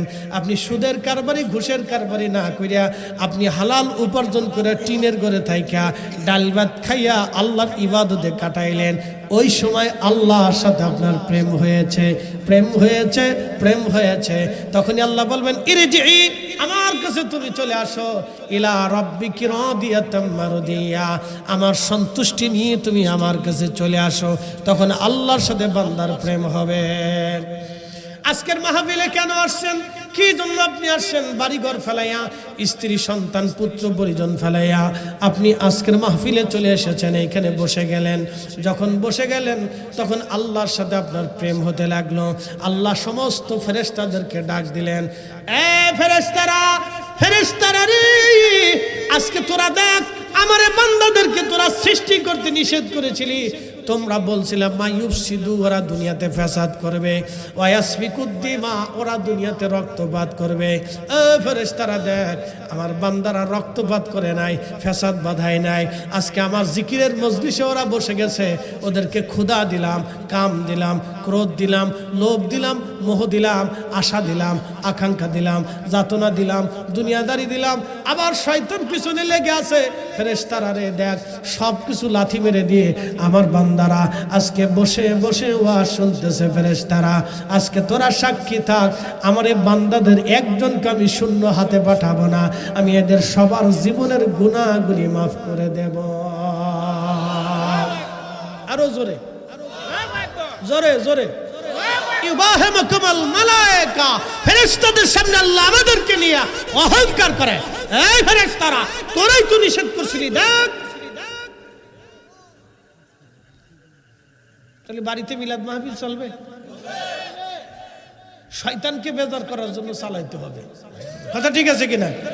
তো যদি জিন শয়তান বেজার হয় তাও হোক, যদি কেউ মানুষ শয়তান বেজার হবে তাও হয়ে যায়। আমাদের কিছু যায় আসে টাসে না, কোনো অসুবিধা নেই। বাড়িতেও মিলাদ মাহফিল দিয়ে মিলবে, জিকিরের মাহফিল দিবেন, দোয়ার মাহফিল। যখন দোয়া শুরু হবে, এই মুসলমান 10 জনে যখন দোয়া হবে, তখন এই দোয়াটা সাধারণ জায়গা থাকে না, এটা জিকিরের মজলিস হয়ে যায়।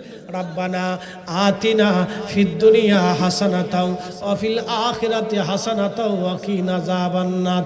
আল্লাহুম্মা রাব্বিরহামহুমা কামা রাব্বায়ানি সাগীরা ওয়া আফু আন্না ওয়াগফির লানা ওয়ারহামনা আনতা মাওলানা ফানসুরনা আলাল কওমিল কাফিরিন ফানসুরনা আলাল কওমিজ জালিমিন। ওই সময় এই মজলিস আর দুনিয়ার মজলিস থাকবে না, এটা বেহেশতের বাগানে পরিণত হয়ে যাবে। এই জন্য দুয়ার মজলিস বাড়িতে, ঘরে, স্থানে, দোকান পাটে যেখানে সম্ভব হবে সেখানেই করতে হবে, কথা কন না? ঠিক আছে কিনা? আমি লোক বেশি পাই, এরপরে গেলে গা লোক জায়গা রাইত হয়ে গেছে গা, কালকে কাজ আছে, ব্যবসা আছে, বাণিজ্য আছে, লোক বসতে চায় না। এসার পরেই হলো পারফেক্ট টাইম। আমি জীবনে যত এসার পরে ওয়াজ করছি, ভালো ওয়াজ হয়, আর মুসল্লিও ভালো মতোই ওয়াজ হয়। এরপরে গেলে গা মুসল্লি দুর্বল হয়ে যায়। হঠাৎ স্বাভাবিক, মানুষ আমরা তো দুর্বল হয়ে যাই, তো তন্দ্রা আসে, ঘুম আসে। মানুষের কালকে কাজ আছে, ব্যবসা আছে, কি অনেকের অনেক অফিস আদালত আছে, নির্দিষ্ট টাইমে তার যেতেই হবে, ঠিক আছে না? তো এখানে বসে যদি রাত 1টা পর্যন্ত সময় দেয়, তখন কালকে সে তার জন্য কষ্ট হয়ে যাবে। এই জন্য অনেকেই দেখেছে 10টা-11টা পর্যন্ত সময় দিয়ে চলে যায়, এটা স্বাভাবিক। এই জন্য এসার পরে বয়ানে বসলে আমি বেশি মানুষ পাই, ওয়াজও সুন্দর হয়। আমার জীবনে যত ওয়াজ করছি এসার পরে সুন্দর হয়েছে, এরপরে যত রাত আসে তত ওয়াজে ডিস্টার্ব আসে, ভালো হয় না। তো যাই হোক, আপনারা আমার কথাগুলি শুনছেন, কেউ যদি মনের অজান্তে কষ্ট পান, আল্লাহর রাস্তায় মাফ করবেন। ভাইরে, কষ্ট দেওয়ার জন্য কথা বলি নেই, আখিরাতের চিন্তায় 2টা কথা বলে ফেলছি। আপনাদের বুঝতে হবে, প্রিয় ভাই আমার, আপনিও আল্লাহর সামনে দাঁড়াবেন, আমিও আল্লাহর সামনে দাঁড়াবো, আপনিও রসুলের সামনে দাঁড়াবেন, আমিও নবীজির সামনে দাঁড়াবো। মনে রাখবেন একটা কথা, সারা জীবন মনে রাখবেন, আল্লাহি বিল্লাহি তাল্লাহি, আসমানওয়ালার কসম, তো জমিনওয়ালার কসম, এ সৃষ্টিওয়ালার কসম, হায়াত মউত দেনেওয়ালার কসম, আল্লাহর কসম করে বলি, কাবা শরীফের গিলাফ দিয়েও কবরে দিলে তার বেহেশত হবে না। কাবা শরীফের পাথর দিয়েও যদি তার কবরে গেঁথে দেওয়া হয় তারপরও তার জান্নাত হবে না। কোরআন শরীফ তার বুকে বেঁধেও যদি কবরে দেওয়া হয় তারপরও তার মাফ হবে না, যদি রাসূল কারীমের সাথে বিয়াদবি করে কেউ কবরে যায়।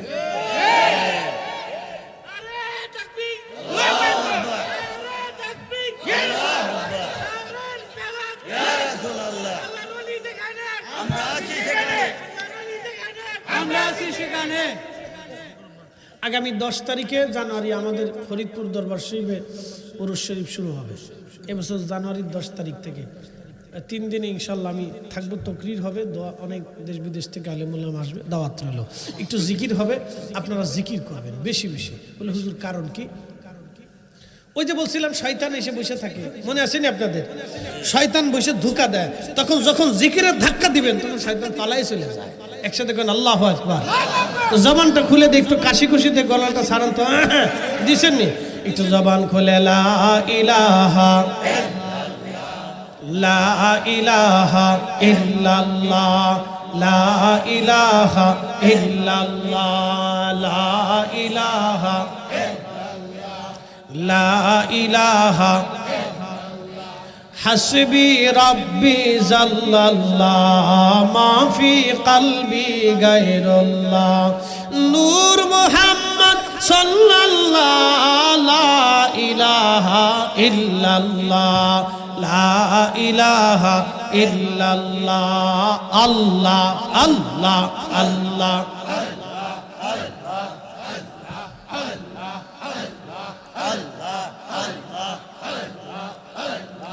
আল্লাহ তোমার লীলা খেলা কেউ বুঝে কেউ বুঝে না গা।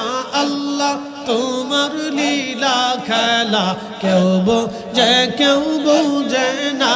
यहाँ কাউকে রাখো গাছ তহলাতে, কাউকে রাখো বালাখানায়, কাউকে রাখো গাছ তহলাতে, কাউকে রাখো বালাখানায়। আল্লাহ তোমার লীলা খেলা কেউ বুঝে কেউ বুঝে না। আল্লাহ আল্লাহ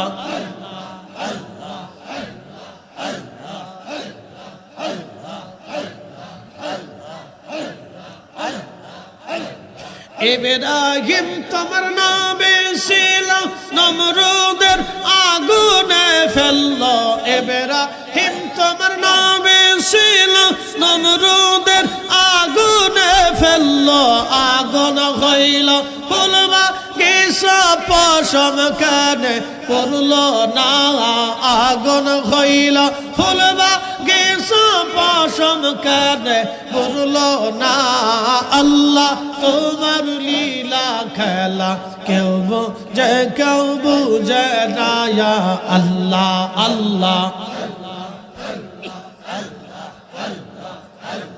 কাউকে রাখো গাছ তহলাতে, কাউকে রাখো বালাখানায়। আল্লাহ তোমার লীলা খেলা কেউ বুঝে কেউ বুঝে না।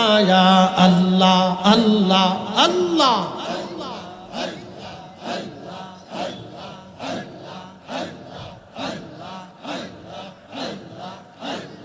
ইউনুস তোমার নামে ছিল মাসে তারে গিলে ফেললো। ইউনুস তোমার নামে ছিল মাসে তারে গিলে ফেললো। মাসের পেটে রইলেন ইউনুস হজম কেন হইল না। মাসের পেটে রইলেন ইউনুস হজম কেন হইল না। আল্লাহ তোমার লীলা খেলা কেউ বুঝে কেউ বুঝে না। আল্লাহ আল্লাহ আল্লাহ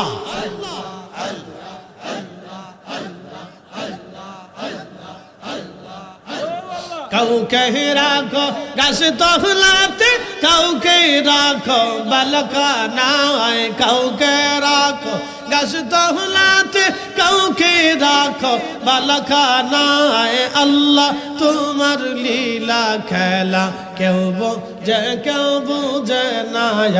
আল্লাহ আল্লাহ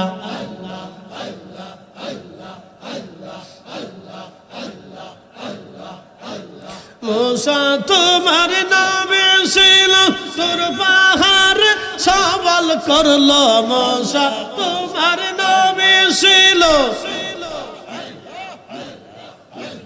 তোর পাহাড় সওয়াল করলো পাহাড় পইরা সুরমা হইল মুসা কেন পড়ল না পাহাড় পইরা সুরমা হইল মুসা কেন পড়ল না আল্লাহ তোমার লীলা খেলা কেউ বোঝে না আল্লাহ আল্লাহ আল্লাহ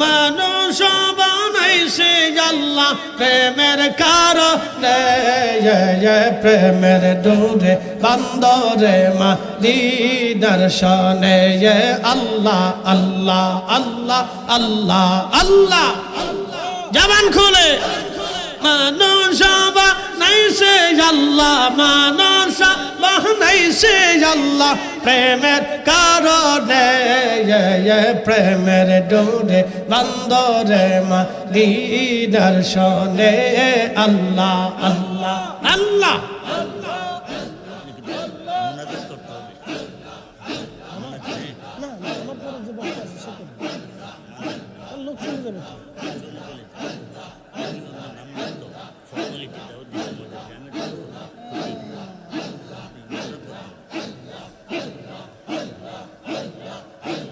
আল্লাহ বানা গিলেন কত জাতি হইল না তোর প্রেম প্রীতি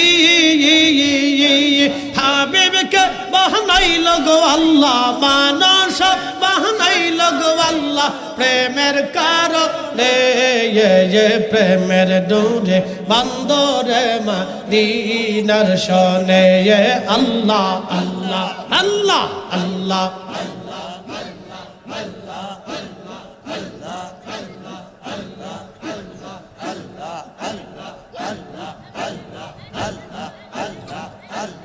আল্লাহ বানা গিলেন আসমান জমিন আর বানাইলেন রাত রোজার দিন হাবিবকে পাঠাইল গো আল্লাহ হাবিবকে পাঠাইল গো আল্লাহ প্রেমের কারণে প্রেমের ডোরে বান্দরে মদিনার শনে আল্লাহ আল্লাহ আল্লাহ আল্লাহ